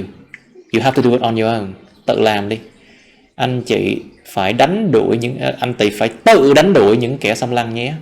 Không ai giúp đâu. But this one doesn't emphasize anything. Cái cách sử dụng này nó sẽ không nhấn mạnh cái gì cả nha các bạn, so với cái số 2 này bên trên này nha. Cái này nó nhấn mạnh. This one add emphasis to the subject or object. Nó nhấn mạnh vào cái chữ I ở đây chẳng hạn, đó là subject. But here there's no emphasis, okay? Chỗ này không có sự nhấn mạnh gì cả. She has to do it by herself.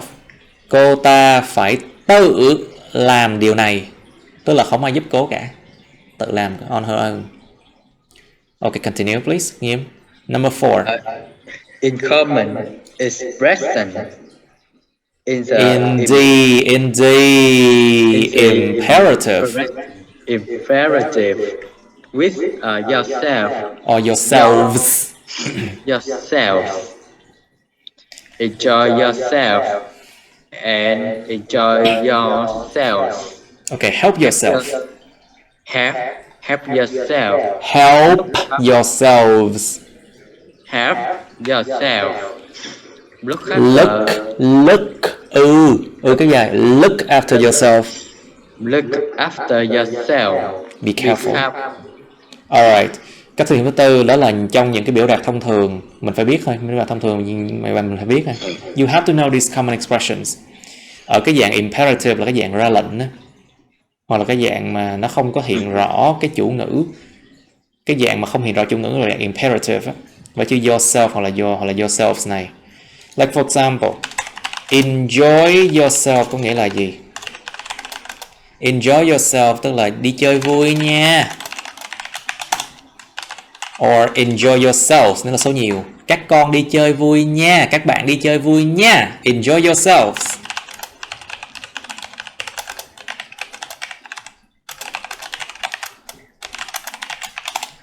Help yourself, what does it mean? Tự giúp mình, tự giúp nha. Tự giúp nha, không ví dụ như là for example, có bạn mình đến chơi, nó muốn uống gì đó, nó nói hey, help yourself, cứ tự mở tủ lạnh lấy đi. Help yourself, just open the fridge and get it. Help yourself, tự mở tủ lạnh lấy đi. Look after yourself, bảo trọng nha. Tức là sao? Be careful, cẩn thận. Chăm sóc sức khỏe, tự chăm sóc bản thân nhé. Look after yourself, help yourself. Look after yourself, bảo trọng nha. Tự chăm sóc bản thân nha. Ok, warning. Compare. Warning, compare. Compare, nhớ không? Chữ RE cuối nào. Remember the RE at the end. Compare. Compare. The use of each or other or one another below. And one another below. The students taught themselves French. The students taught themselves French. Each student taught himself or herself French. French. French. Continue, The please. students taught each other or one another how to cook. Each student Taught the other student how to cook. Each student taught the other student how to cook. Okay, we'll take a break after this. Hết giờ này giải lao thì nghỉ. Ok, lúc nào cũng là Phúc hỏi giải lao đầu tiên. It's always you who asks for the break first, isn't it? Cảnh báo.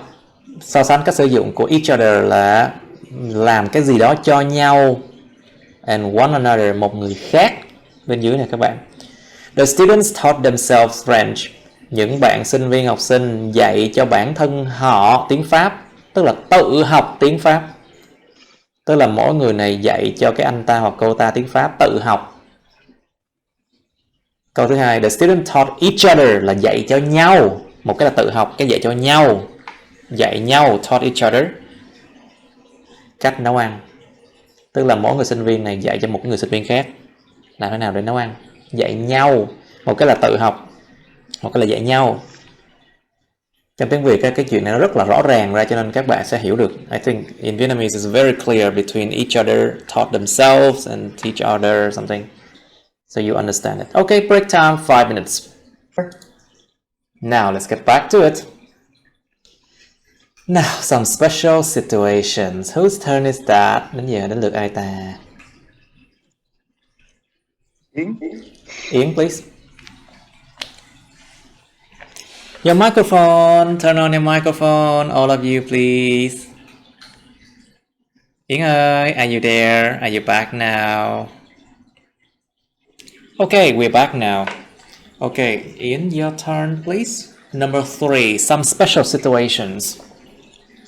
Some special situations. Situations.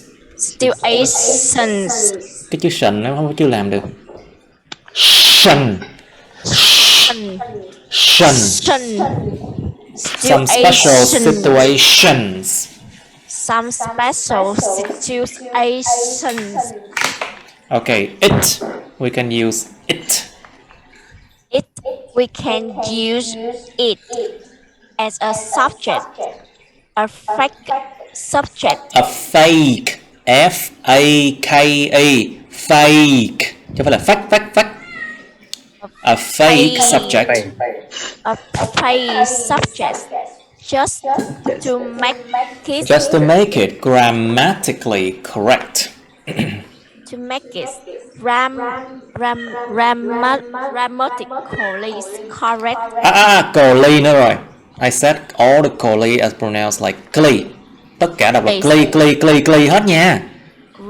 Grammatically correct. Grammatically correct. To start or sentences without carrying any meaning. Often the sentences are about the weather, the time or distance.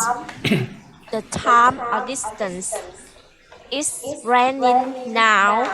It's 10 o'clock. It's 10 o'clock. 10 o'clock. It's 10 o'clock. Nó có thể nói âm được. It's 5 kilometer. Nhớ âm đầu nha. It's 5 kilometer from here.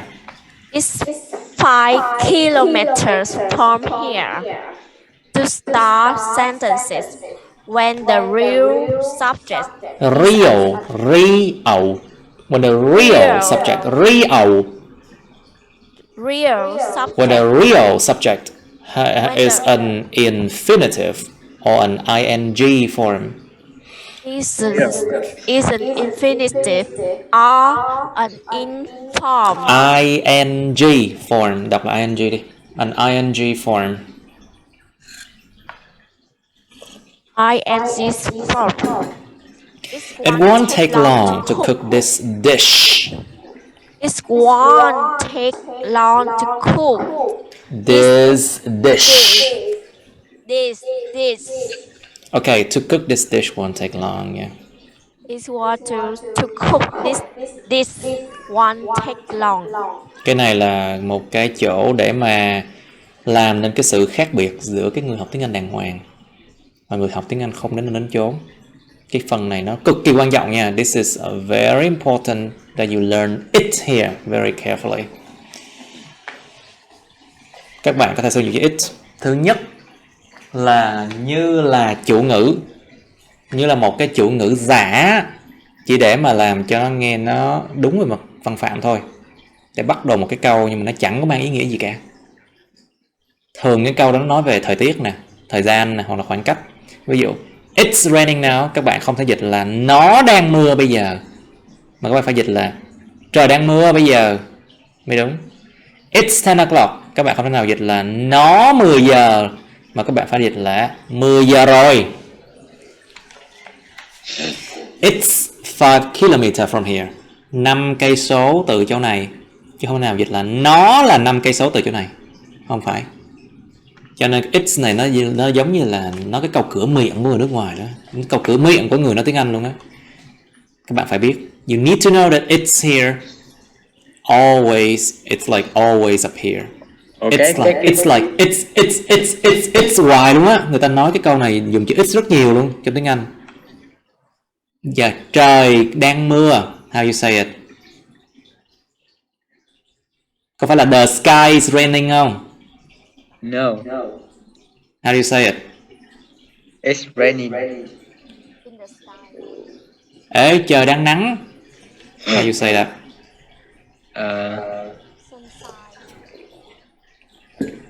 It's sunny now. It's sunny now. It's sunny now.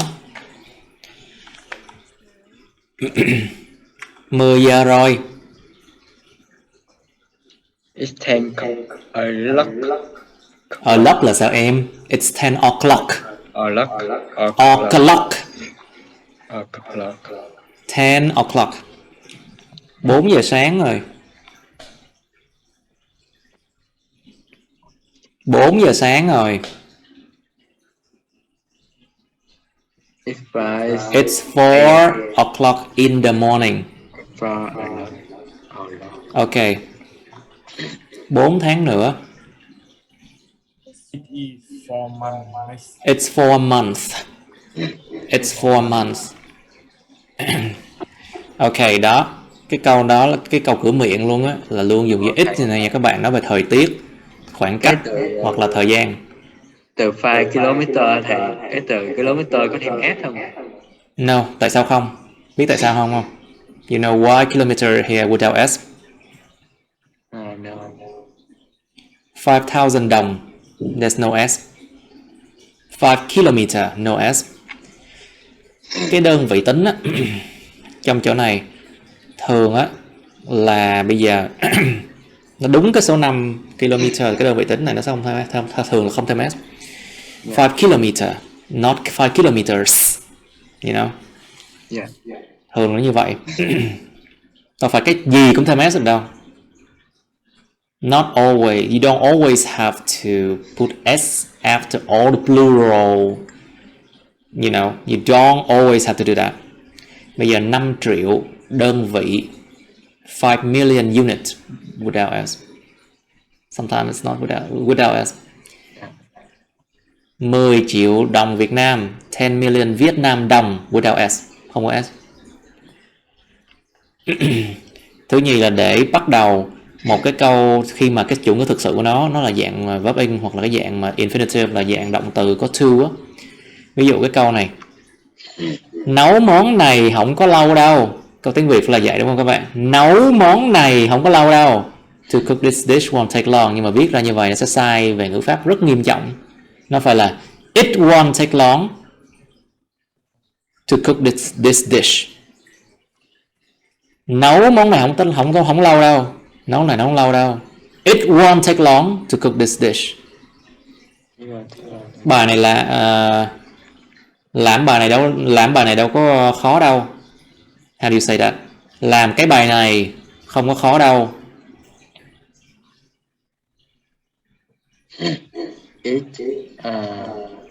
It's not hard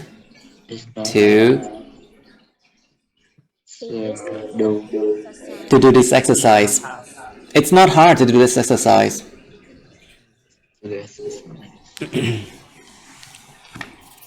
Học IELTS đâu có dễ. Học IELTS đâu có dễ. How you say that in English? It's not easy to study for the IELTS test. There you go. Đó, có rất nhiều cái câu trong tiếng Việt nhưng mà nó dịch ra tiếng Anh nó sai bét bè luôn, tại vì nó không đúng ngữ pháp là do hai cái điểm ngữ pháp này nè. Because of these two, it's the main difference between they are the main differences between Vietnamese and English logic. When you translate, khi mà translate nó là hai cái điểm này là hai cái điểm mà rất là khác biệt giữa cái logic cái tiếng Việt và tiếng Anh. Các bạn phải nhớ điều này. You have to know these two, okay? Very important. Đánh dấu hoa thị đi. Alright, continue. It's not helpful by staying here. Please continue. Tiếp nè. It's not helpful by staying here. Staying here is not helpful. Cái chuyện ở đây á, chuyện ở lại đây đâu cũng không có ích gì đâu. Ở lại đây cũng không ích gì đâu. Ở lại đây cũng không ích gì đâu. Thì mình sẽ dịch là staying here is not helpful, right? Nhưng không, nó phải là it's not helpful by staying here mới đúng. To refers to phrases. To phrases, whole sentences. To phrases, whole sentences or ideas. We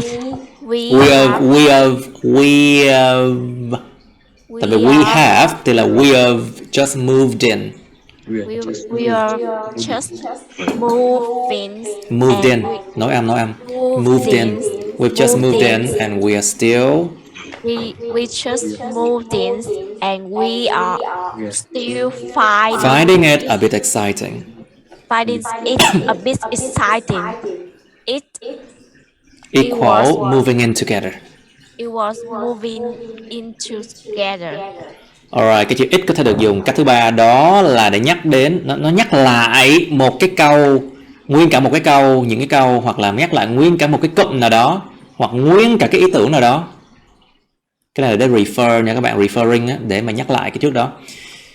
Chúng tôi vừa mới dọn vô và chúng tôi vẫn thấy nó khá là thú vị, hài hước khá là thú vị đấy, khá là hào hứng đấy. Thì nó đây là cái gì? Nó là để nhắc lại cái chuyện mà moving in together, cái chuyện mà dọn vào á. Nó nhắc lại cái chữ dọn vào á, chứ nó không có cần phải lặp lại cái chữ finding moving in a bit exciting, không cần phải lặp lại gì cả. Warning. Okay, Ian, please. Warning. We use there plus be. We use there plus be plus noun phrase to show something exists. Something exists. Exist. Or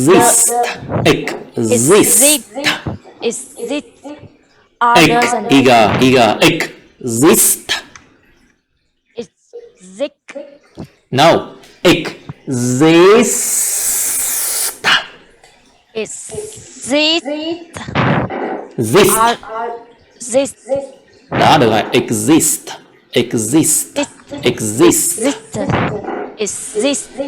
Okay. Or doesn't exist. Or doesn't exist. Not it. Not it. There are people starving on the street. On the street. Not it has. It has hay là has people starving on the street. It has people starving on the street. Ê, có người chết đói, có người muốn chết trên đường kìa. Có người đang đói trên đường kìa. Không phải là has, có là has là cái thói quen rất là xấu của người Việt học tiếng Anh á. Cứ có là has, cứ có là have. That's a very bad habit of Vietnamese people. Has have. No, khi nói cái gì đó hiện hữu, chúng ta xài cấu trúc là there is, there are nếu mà nó là hiện tại. There was, there were nếu trong quá khứ. There will be nếu trong tương lai. Ghi lại đi. Cái chỗ này đánh dấu hoa thị luôn các bạn. Tại vì sai hoài, sai mãi, sai hoài. Có người bị đói trên đường phố. There are people starving on the street, chứ không phải là it has hoặc là has people starving on the street. Có tiền không?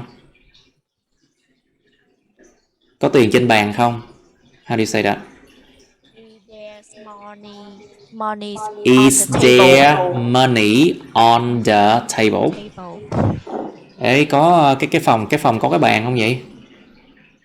Is there the table? Is there a table? Một cái bàn. Is there a table in the room?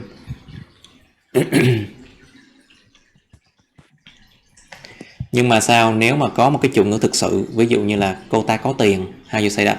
She has money. She has money. Nhưng mà nếu mà không có chủ ngữ nào thực sự, nó chỉ nói là có cái gì đó thì là there is, there are nhé. When there's no real subject that has something, you say there is, there are. There will be or there was, there were. Hồi đó có cái quán cà phê ở đó. Hồi đó có quán cà phê ở đó. How you say that? There was a coffee. There was a cafe. Cà phê nhá không? There was a cafe. There was a cafe there. Hồi đó có quán cà phê đó. Hồi đó lớp tôi có khoảng 50 người. There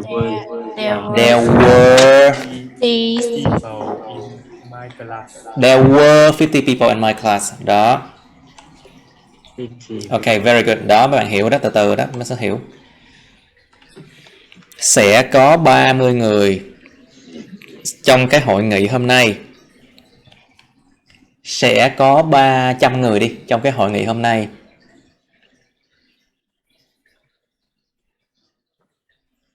There will be 300 people in the conference today. There will be 300 people in the conference today. Sẽ có đó, there will be á. Nhưng mà bây giờ muốn nói là cái hội nghị sẽ có 300 người thì nói sao? Nếu mà nó có chủ ngữ thực sự thì nó sẽ là the conference will have 300 people attending. Cái hội nghị sẽ có 300 người tham dự. The conference will have 300 people attending. Nếu mà nó có chủ ngữ thực sự thì mới không dùng cấu trúc there is, there cộng be này. Nhưng mà nếu mà nó chẳng có chủ ngữ gì cả, nó chỉ là có cái gì đó thôi. There is, there are, there was, there were, there will be. Nhớ nha. When there's no real subject, you have to use there plus be. Like there was, there were, there is, there are, there will be, you know. Okay, nào đó mà bạn hiểu đó. There's a restaurant near to my home. Có một cái nhà hàng gần nhà tôi. Nhớ nha, cái chỗ này là cái chỗ mà cái sai hoài luôn á. Có phải luyện tập nhiều. There's a, there are, there is, there are, there is, there is, there are. Xài dùng nhiều vô. Alright, continue. Phúc please, your microphone Phúc. You and we, chỗ này là mới nè. This is new. You and we. You and we. To talk about everybody in general. We can use you or you we. Or we. You or we. In Africa. You can In see Africa. In Africa. You can see many amazing animals. You can see many Amazing animal. amazing animals.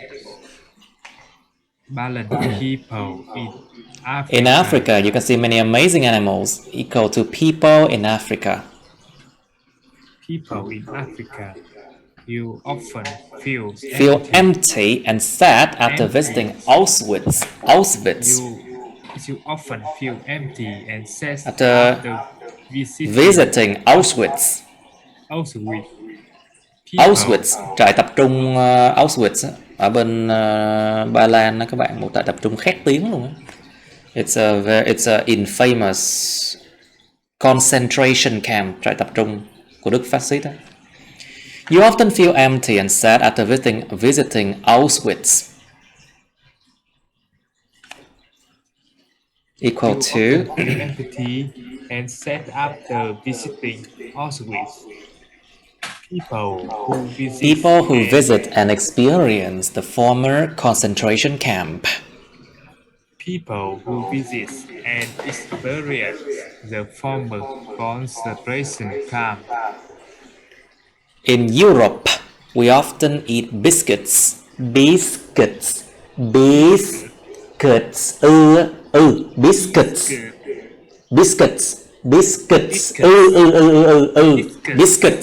While we drink tea. In Europe, we often eat biscuits while we drink tea. Equal to European people in general. European people in general. European people in general.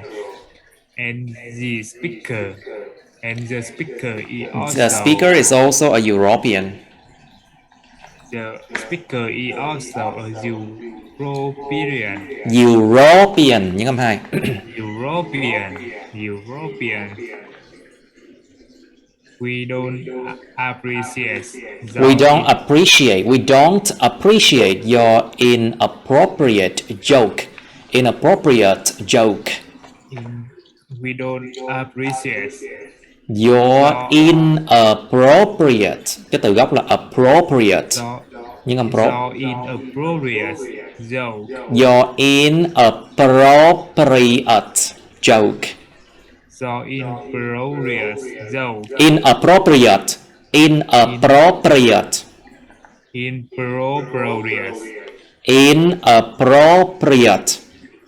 Inappropriate. Slowly. Từ từ. Inappropriate. Inappropriate. 5 âm lẫn. Inappropriate.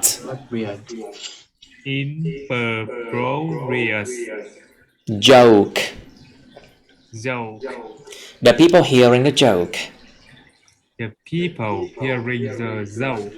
Ok, nào bây giờ cái chữ you and we là hai cái điểm ngữ pháp mới nha các bạn, nguy hiểm.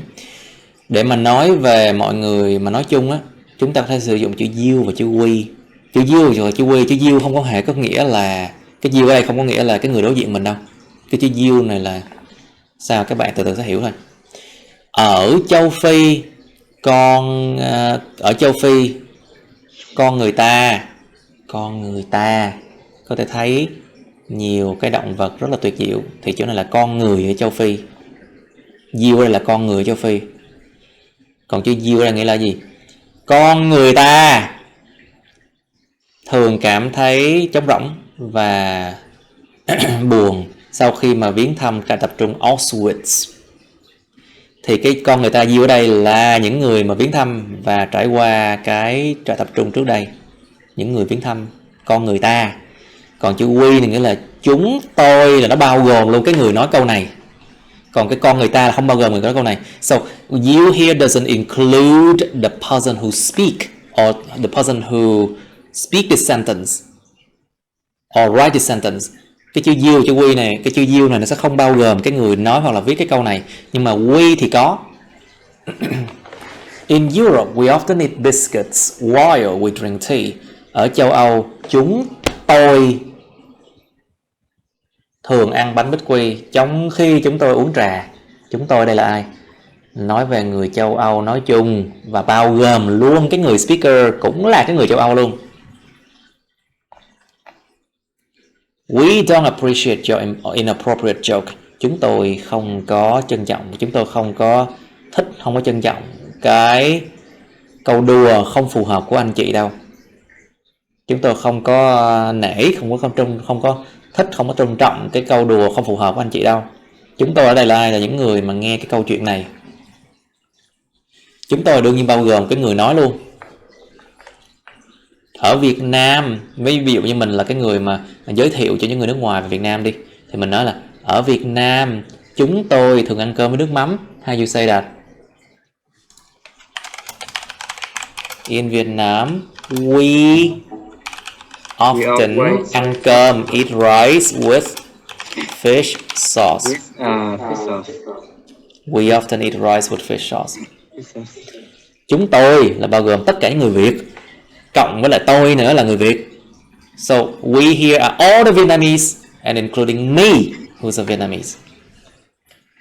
Ở Hàn Quốc, con người ta thường ăn bibimbap. In How you say that? In Korea, you often eat bibimbap. You here means the people in Korea. Con người ta, không bao giờ mình. So you are not included. Đó, các bạn thấy không? Con người ta với là chúng ta khác nhau chứ. Ok. Ở Mỹ, con người ta thường ăn hamburger thì nó rẻ hơn. In America, you often eat hamburger. Hamburger because It's cheaper. because it's cheaper.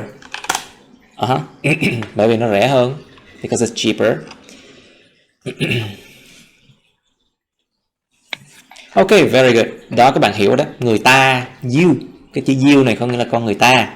Còn cái chữ we đây là chúng tôi. Nó bao gồm những con người mà mình đang nói tới cộng với tôi luôn.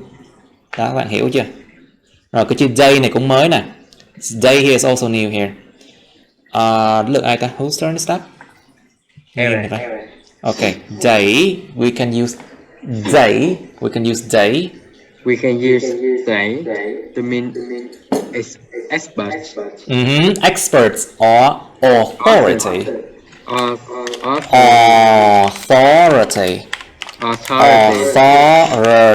Authority là gì? Authority là người có thẩm quyền. Authorities. Authority.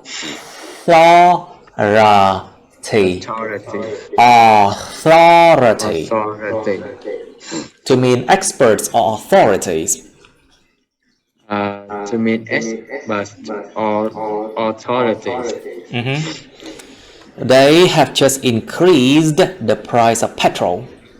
They have just increased the price of petrol. They equal to the government. They equal the government. The government. The government. Okay. They told us to stay inside until the pandemic is over. They told us to stay inside until the pandemic is over. They equal health experts or doctors. Ok, nào, cái chữ they này được dùng để làm gì? Nó không có nghĩa là họ đâu. Cái chữ they này có nghĩa là gì? Là những chuyên gia hoặc là những người có thẩm quyền. Ví dụ ví dụ như mình hay nói là mấy ổng vừa mới gia tăng giá xăng dầu đó nha. Mấy ổng là ai? Mấy ổng là chính quyền. Hoặc là cái gì? Người ta nói chúng tôi là ở yên trong nhà cho đến khi dịch bệnh kết thúc. Người ta ở đây là ai? Là mấy người mà chuyên gia sức khỏe hoặc là bác sĩ, hoặc là những người mà trong chính quyền ép người ta là phải ở trong nhà. They told us to stay inside until the pandemic's over. When we don't know When we don't know the preferred personal pronouns when we don't know the preferred personal pronouns of the person speaking, or the person speaking, whether the person is presenting whether a person is presenting as male or female, presenting as male or female, or you just can't can tell and you don't want to offend them. and you don't want to offend them. Don't want to offend them. Offend them. Participants if they drank alcohol They drank alcohol during the test and they said no. during the test and they said no. They equal he, she, or the sexes. He, she or the sexes. Rồi bây giờ cái này là mới nè. Khi chúng ta không biết được là cái đại từ nhân xưng mà người ta thích dùng cái đại từ nhân xưng gì của cái người đang nói đến, hay là nói cách khác là liệu cái người đó đang là người nam hay người nữ, mình không cần biết. Hoặc là bạn chỉ không thể nào biết được người đó là nam hay nữ và bạn không muốn là làm người ta bực mình. Ví dụ như là bây giờ có rất nhiều giới tính khác nhau nha các bạn. Người ta phát hiện là có 10 mấy đến 20 giới tính khác nhau lận nha. It's actually like 20 or more pronouns these days. Like for example, ví dụ người ta thuộc giới tính thứ ba, thuộc cộng đồng LGBT chẳng hạn, thì nếu mà mình dùng he hoặc she, nó sẽ gây ra một cái gọi là sự phân biệt giới tính và người ta không thích điều này, cho nên dùng chữ they là hợp lý nhất. So if the people belongs to the LGBTQI community and you use he or she, you can potentially, có thể có tiềm năng potentially offend them, có thể làm cho người ta có tiềm năng là làm ta bực mình á. You should use they, bởi vì cái chữ they nó khá là unisex, nó khá là gọi là không phân biệt giới tính. You here, they, the word they here, you can use for a lot of different genders, có thể dùng cho nhiều giới tính khác nhau, không biệt giới tính. We asked the participants if they drank alcohol during the test and they said no. Chúng tôi có hỏi một người tham dự nếu người đó uống chất cồn trong cái bài test và người đó nói không. Người đó đâu cần biết là giới tính gì đâu các bạn. Nó sẽ đỡ được cái chuyện mà gây cho người ta bực mình về cái chuyện giới tính đó, you know. They can be any sexes or he or she, you know. It's unisex, nó khá là unisex, ai xài cũng được. Đó, giờ mới biết ha. You know something new now. Okay, Ian, please. When speaking about a group of people, When speaking about a group of people, often friends of represent.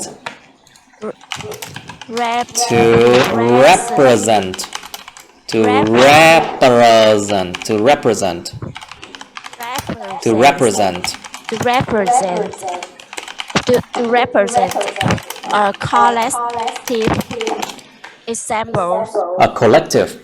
Representing a collective.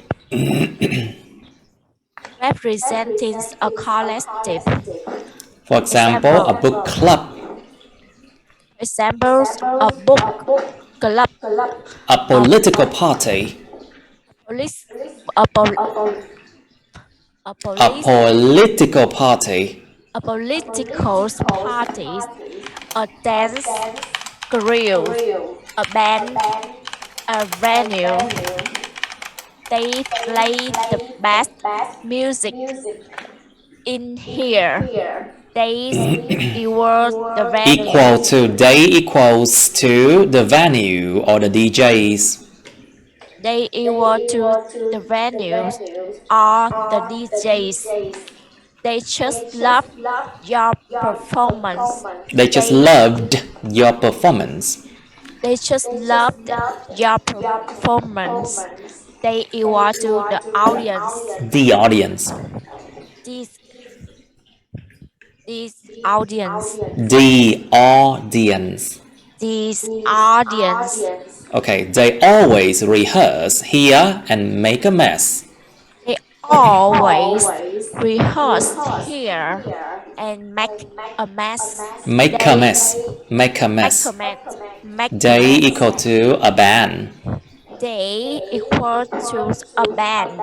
Ok. Nào bây giờ alright, so cách sử dụng thứ ba của chữ J này là khi nói về một cái nhóm người nào đó, thường là nhóm bạn hoặc là đại diện cho một cái collective, đại diện cho một cái nhóm gì đó gộp lại. Ví dụ a book club, một cái câu lạc bộ sách, a political party, một đảng phái chính trị, a dance crew, một cái nhóm khiêu vũ, a band, một ban nhạc, một venue hay là một cái nơi chơi nhạc vân vân, đại diện cho một cái nhóm nào đó gộp lại. Ví dụ người ta chơi nhạc tốt nhất, người ta chơi nhạc rất là hay ở đây. Người ta là gì? Người ta chính là cái nơi này, hoặc là những cái DJ, hoặc là những cái nhạc sĩ. They just love your performance. Người ta khoái nghe anh chị chơi lắm. Người ta khoái nghe màn trình diễn của anh chị lắm. Người ta khoái coi màn trình diễn của anh chị lắm. Người ta đây là ai? Người ta chính là cái người khán giả. Trong tiếng Việt mình dùng chữ người ta rất là nhiều luôn nha các bạn. Cái người ta chính là cái đây đó. They always rehearse here and make a mess. Người ta cứ thường là tập dượt ở đây và làm nguyên đống hỗn độn vậy đó, làm nguyên bãi vậy đó. Make a mess. Người ta ở đây là ai? Người ta là một cái ban nhạc. Đó, cái chữ người ta tiếng Việt mình đó, là trên đây đó. Okay, let's go to one and once, please, Miss Ian. One or once.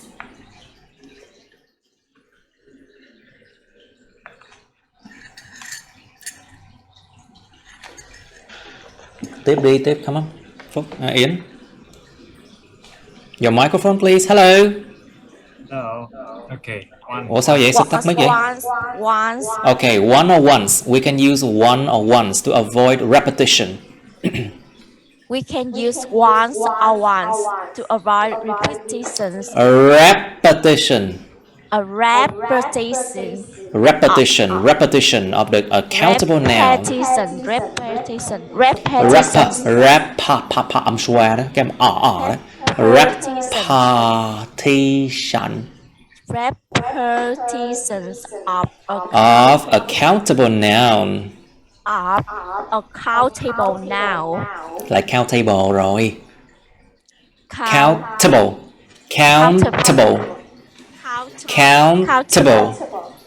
Countable noun. There are a few rules in this. There are a few rules in this company. There are a few rules in this company. The most important ones are that. The most important ones are that people should never be late for work. People should never be late for work. And everybody must wear uniforms. And everybody must wear uniforms. Ok, rồi cái chữ one và cái once này rất là hữu ích để mà nó thay thế, để mà nó tránh sự lặp lại của một cái danh từ mà đếm được nha các bạn, phải dùng trường hợp đếm được nha. Có nhiều cái điều luật trong công ty này. Những cái mà quan trọng nhất thì là số nhiều, những cái nếu mà có hơn một cái thì là những cái. If there are more than one, you use one with S. Những cái quan trọng nhất tức là những điều luật quan trọng nhất á. The most important ones here are the most important rules. Những cái quan trọng nhất là rằng con người ta nên không bao giờ được dễ giờ làm và mọi người bắt buộc phải mặc đồng phục. Thì trong trường hợp này cái quan trọng nhất chính là những the most important rules á. One rules nè. Continue please. Susan left me a few items. Susan left me a few items. The most useful one. Lại sai. The most useful. The most useful one. The most useful one is the set of tools for my letter work, The set of tools for my letter Tools. work. The set of tools for my letter work. The set of tools for my letter work. The most useful one is equal to the most useful item. Ok. Rồi bây giờ nếu mà nó có một cái thôi, để mà nhắc lại một cái thôi, mình dùng là one, không có s. Ví dụ Susan để lại cho tôi một vài vật dụng. Cái mà hữu dụng nhất, tức là có một cái có một cái hữu dụng nhất Cái mà hữu dụng nhất là cái bộ dụng cụ cho cái chuyện mà làm đồ da của tôi, làm da thuộc của tôi. Tức là cái hữu dụng nhất, tức là cái món mà hữu dụng nhất thôi, có một cái thôi. Just one of them. Continue please. We can use one or once when talking about a collective. We can use once or once when talking about a collective. We are the lucky ones. We are the lucky ones. We equal to you plus others. You plus others.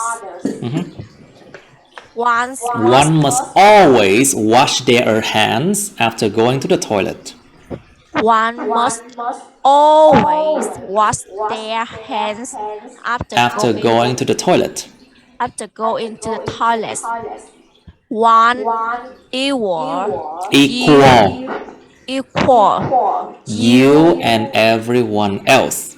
You and everyone else. Ok. Chúng ta dùng one hoặc là once khi mình nói về một cái tập thể nào đó, một cái collective, một cái tập thể nào gom lại. Chúng tôi là những người rất là may mắn. Chúng tôi là những người rất may mắn. Cái we này chúng tôi là ai? You cộng với những người khác. Một cái tập thể nào đó cộng lại những người rất may mắn. Cái once này nó sẽ nhắc lại cái chữ we này. Nó refer cho cái chữ we này. The one here refer to the word we, you know. We are the lucky ones. Chúng tôi là những người rất may mắn. Cái ones này. One must always wash their hands after going to the toilet. Một người luôn luôn phải rửa tay của họ sau khi đi toilet. Cái chữ one này thực sự rất là thú vị để dùng cho văn viết luôn các bạn. This one is it's very good to avoid repetition. Dùng để tránh lặp lại rất là tốt luôn á. Cái chữ one này là gì? You and everyone else. Tất cả mọi người. Người đối diện và tất cả mọi người mà mình nói chuyện với. Và tất cả mọi người khác. You, him and everyone else and you.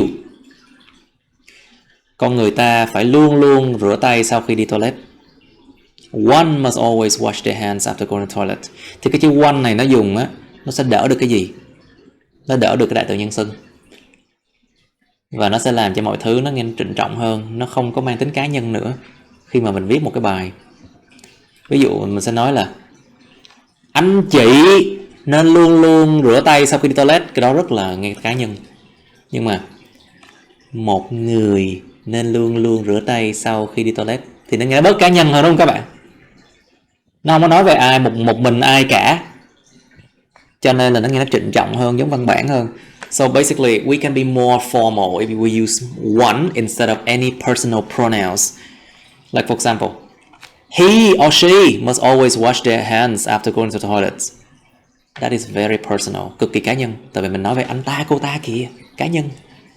But when we say one must always wash their hands after going to the toilet. We do not refer to anybody in particular. Chúng ta không có refer, không có nhắc đến bất kỳ người nào cụ thể cả. So it's less personal, more formal. Ít mang tính cá nhân hơn và trịnh trọng hơn, more formal. You see? Alright, now let's do it. Grammar exercise. 1.4. Fill in the gaps with its, it, they, them, their, or itself. So this is is the adorable creature known as cat. Cái sinh vật dễ thương được biết đến như là mèo. So you see these are the thing you can see on the cat. Tail, tail. Y ngắn L nè, IL, you see? IL, tail, tail, the tail, tail. Cái đuôi. Hind limb. So hind means behind. Đằng sau. Hind limbs means chi sau, chân sau, chi sau. Hind limbs mean they're behind. And of course you have forelimb. Fore mean before. So forelimb means chi trước, chi sau. Mình không gọi là tay chân của nó, mà gọi là chi trước, chi sau. Belly là cái bụng.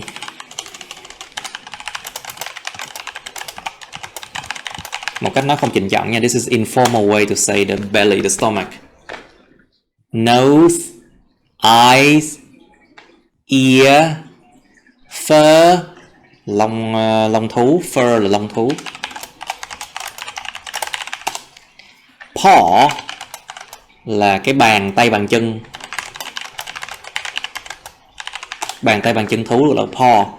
Claw, claw là móng vuốt bên trong. Paw with claw inside. Những bàn tay bàn chân con thú với móng vuốt bên trong. However, in the UK we use leg, not limb. Ở nước UK thì chúng ta phải dùng cái chữ là fore and hind leg thay vì chữ là limb. Okay. Now, please read this one and put in it, its, their, them, they, them, their, or itself.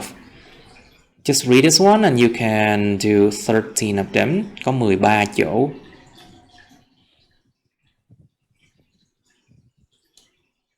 Okay, 13. Cho các bạn 2 phút nha. You have 2 minutes to do this one. Alright, so number 1. Let me just read it in Vietnamese first and you understand it.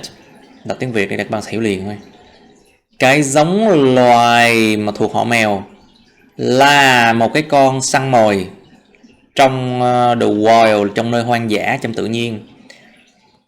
Một cái giống mà chúng ta bây giờ giữ trong nhà của chúng ta.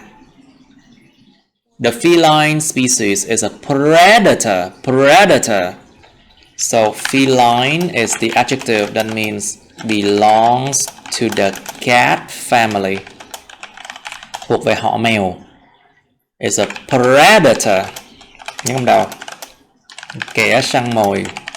In the wild. The wild means nature. Tự nhiên. One breed, giống loài, of which we now keep in our home.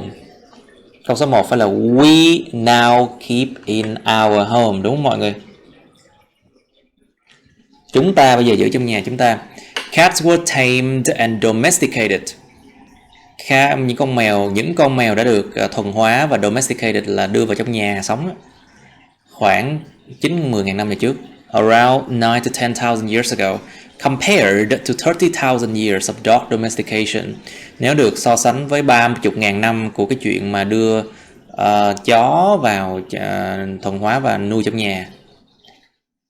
Ở mùa đông, một con mèo sẽ tự cuộn tròn nó lại để bảo tồn cái nhiệt bên trong cơ thể của chính nó. In winter, a cat will curl itself up. To curl itself up, tự cuộn tròn nó lại, To conserve its, its own body heat, để mà bảo tồn cái nhiệt trong cơ thể của chính nó. Its own body heat. Trong mùa hè, khi mà nhiệt độ gia tăng, một con mèo sẽ thường rụng cái lông của nó để mà cái nhiệt mà dư thừa nó sẽ thoát ra dễ dàng hơn. During the summer, when the temperature rises, a cat will often shed its fur, its fur so that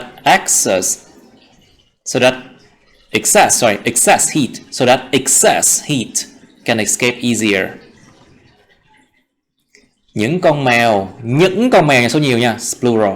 Những con mèo là những sinh vật mà độc lập cao, cho nên chúng cần rất nhiều thời gian một mình. Cats are highly independent creatures, so they need a lot of time alone. Cũng sao? Do là cái bản năng săn bắt của chúng, nó thường người ta sẽ không thường là advise, người ta sẽ không thường là advisable, người ta sẽ không thường khuyên rằng là nên cho chúng ăn thịt, đặc biệt là thịt sống, bởi vì điều này có thể biến một con mèo dễ thương thành một cái kẻ săn mồi. Also, due to their hunting instinct, it is not advisable to feed them meat, especially raw meat, as điều này, it can turn a loving cat into a predator. Cái bụng là cái chỗ vulnerable, cái chỗ dễ bị hủy hoại, dễ bị thương nhất của một con mèo. Và vì thế, nếu các bạn đụng vào, các bạn có thể mong chờ rằng chúng sẽ ngay lập tức cho nó lộ ra những cái móng vuốt của chúng, được giấu kín bên trong những cái bàn tay bàn chân, cả ở cái bàn chi trước và chi sau, và sẵn sàng cho một cái cú tấn công. The belly is the most vulnerable spot of a cat, and hence if you touch that, you can expect that they will immediately expose their claws hidden inside the paws, both on the fore and hind limbs, and prepare for an attack. Bây giờ mới là số ít trở lại nè. So here's become singular again. Con mèo là một cái con săn bắt hiệu quả. Vì thế những cái mắt, cái mũi và cái lỗ tai của nó thì cực kỳ là perceptive, cực kỳ là nhạy bén, perceptive, hơn nhiều so với một con người bình thường. The cat is là một nè, an là một nè, is an effective hunter, thus its eyes, nose and ears are incredibly perceptive, much more than an average human. So ít mà, its eyes. Vì thế những con mèo có thể sense, có thể cảm nhận được cái nguy hiểm từ những cái khoảng cách xa, rất xa. Therefore, cats can sense the danger from a far away distance. Tuy nhiên, chúng, cái chỗ này là số nhiều cats nè, nó dùng để nhắc lại chữ cats nè. So here you want to refer to the word cats plural here, so you use they. Số 12 phải dùng they tại vì nhắc lại cái chữ cat số nhiều nè. However, they hate loud noises, so it's not a good idea to bring them to parties. Tuy nhiên, chúng ghét những cái tiếng ồn, cho nên là không phải là một ý tưởng tốt để mà đem chúng đến những cái buổi tiệc đâu. It's not a good idea to bring them to parties. Okay, any question? No. Câu hỏi gì mọi người? Are you sure you know how? Are you sure? Yes. Từ cái 1.5 này là các bạn phải ngẫm nghĩ nhiều, cho nên là thầy nghĩ là các bạn nên xe lên về nhà làm với cái này. So 1.5 and another exercise, it requires you to think a lot, to compare, to think a lot. So I think it's better to do it at home. Cái phần 1.6, 1.7, 1.8 này thầy nghĩ về nhà làm ổn hơn đó. Tại vì nó cần các bạn là suy nghĩ rất là nhiều và so sánh, suy nghĩ, biện luận rất nhiều, các bạn mới hiểu được rõ cái chỗ này tại sao nó dùng những cái gì. Sau đó là D test practice nè. Và E extra exercise nha. You need to think a lot at home, so it requires time to do these exercises, so it's better to do at home, okay? Tốt hơn các bạn làm ở nhà đi, tại những cái bài này á, nó cần cái thời gian ngẫm nghĩ thấm rất là lâu luôn á. Okay, and do it and then watch my video, okay? Cứ làm đi xong rồi xem video thôi, okay? Dạ, vậy nay nghỉ sớm. Yeah, we can end today here, I guess. Alright, we can end here. Dạ. Okay, that's the end of my videos. Please like, share this video with your friends, subscribe to my YouTube channel, and press on the bell button next to the subscribe button so you can get notified about my new uploads, okay? You can also press follow my Facebook, but please don't add me on Facebook as friends, okay? Cảm ơn các bạn đã theo dõi nha. Các bạn hãy nhấn vào like, chia sẻ video này bạn bè các bạn. Nhấn vào nút đăng ký kênh YouTube mình và nút cái chuông kế bên cạnh để đăng ký kênh á, để mà các bạn sẽ được thông báo về những video mới nha. Các bạn cũng có thể nhấn vào nút theo dõi Facebook mình, nhưng nhớ đừng kết bạn Facebook mình nha. Thank you and see you. Bye.